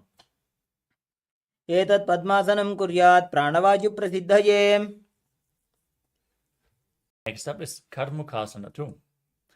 Keep one hand on the respective knee and hook the other hand around the respective big toe in Prana Mudra, moving the big toe round and round in a circular motion as you visualize yourself as Lord Shiva's bow, and then repeat the movement on the other side as well. अथान्यासनमावक्ष्ये योगपूरकरक्षणात्. Now, sit in Padmasana, cross your arms behind your back, and hold on to the respective big toes in Prana Mudra with index and middle fingers touching the ring and little finger with your thumb. Gaze to the tip of your nose and visualize yourself as Pinaka, Lord Shiva's bow, as you engage all three bandhas. कार्मुकासनमाक्षित्य उदरे पूरयेत् सुखम्. Next up is Dridhasana. Maintain the same posture but raise your chest. Gaze upwards and visualize yourself as the action of Paramashiva's third eye destroying anything you come across in Tridhasana. पूर्वभ्यामुपरि स्थाप्य पादयुग्मं प्रयत्नतः. Next up is Nagrasana. From this position, roll onto your back. Keep your arms crossed behind you, your legs in Padmasana. Hold onto the big toes if you can. Gaze to your nose as you visualize yourself as a snake and breathe calmly through your nose in Sahaja Kumbhaka. प्रथम पद्मासन कोठाने दो हाथ पाछाने आने. Now you can free your arms and legs. Pull your knees against your chest as you lay on your back and circle your legs with your arms. Interlock the fingers in Parasha Mudra and squeeze your body into a ball in Kandukasana. वेत्रासने स्थित्वा हस्तपादान् निष्कुष्य. Next up is Urdhva Pavanasana. Lay on your back with the feet flat. Interlock the fingers behind your neck. Keep the elbows resting on the mat. As you breathe through your nose, gaze to the tip of the nose and visualize Swamiji in your inner space. प्रथमे सूधो San करावे घोड़ा उभा राशि मिलावे. Now, from the same position, place your upturned palms underneath the heels. Step your heels onto your hands. As you push your hips up high, lock your throat, breathe in Murcha Kumbhaka, as you visualize yourself as a powerful alpha ape in Marakata Pitasana. उत्तान शयनं पादतले उत्तान हस्तयोः स्थापयेत्. The next asana is Uttana Shikhi Pitakasana. As you place your hands on the lower back for support, raise your hips and straighten your legs, balancing on your elbows as you gaze to the nose and visualize Swamiji in your inner space, still breathing in Murcha Kumbhaka. जङ्घोरुबलहीनश्चेत् उत्तानशिखिपीठकम् अप्रमत्तः प्रकुर्वीत भुक्तेः प्राग्विजितेन्द्रियः. Now raise your legs and your hips up straight. As you then place your arms flat on the mat for support in Narakasana, visualizing yourself blissfully traversing through Naraka Loka unscathed. ग्रीवाकण्ठेन भूमिं विष्टम्भ पादाग्रद्वयम् ऊर्ध्वमुत्त्रजेत्. Next up is Tiryannaukasana. Place your hands on the lower back for support. Straighten your legs and then lower and angle your body. Lower and angle your legs. Engage your core intensely as you visualize yourself as a boat crossing the ocean of samsara in Tiryannaukasana. नौकावत् स्थित्वात् ऊर्ध्वं पादाग्रद्वयं नयेत्. Now place your arms back on the mat. Straighten your legs like a flagpole as you visualize yourself as the Kailasa flag, respected across all nations in Dvajasana. तिर्यन्नौकावते ग्रीवापृष्ठकोर्परैः भूमिं वष्टभ्य. Now lower your entire body down to the mat. Keep your hands by the side of the hips, palms facing up. Perform Shakti Chala Mudra. Pull the Kundalini Shakti awakened by this yoga practice from the root center all the way to the crown, from Muladhara to Sahasrara. Relax, unclutch from any micro movements of the body and mind. Don't move externally or internally. As you visualize that your body is dead, and Swamiji, the Supreme Pontiff of Hinduism, is liberating you. Internally chant Om Nithyananda Paramashivoham Imritasana. उत्तानं शववद्भूमौ शयनं तुषवासनं शवासनं श्रमहरं चित्तविश्रान्तिकारणम्.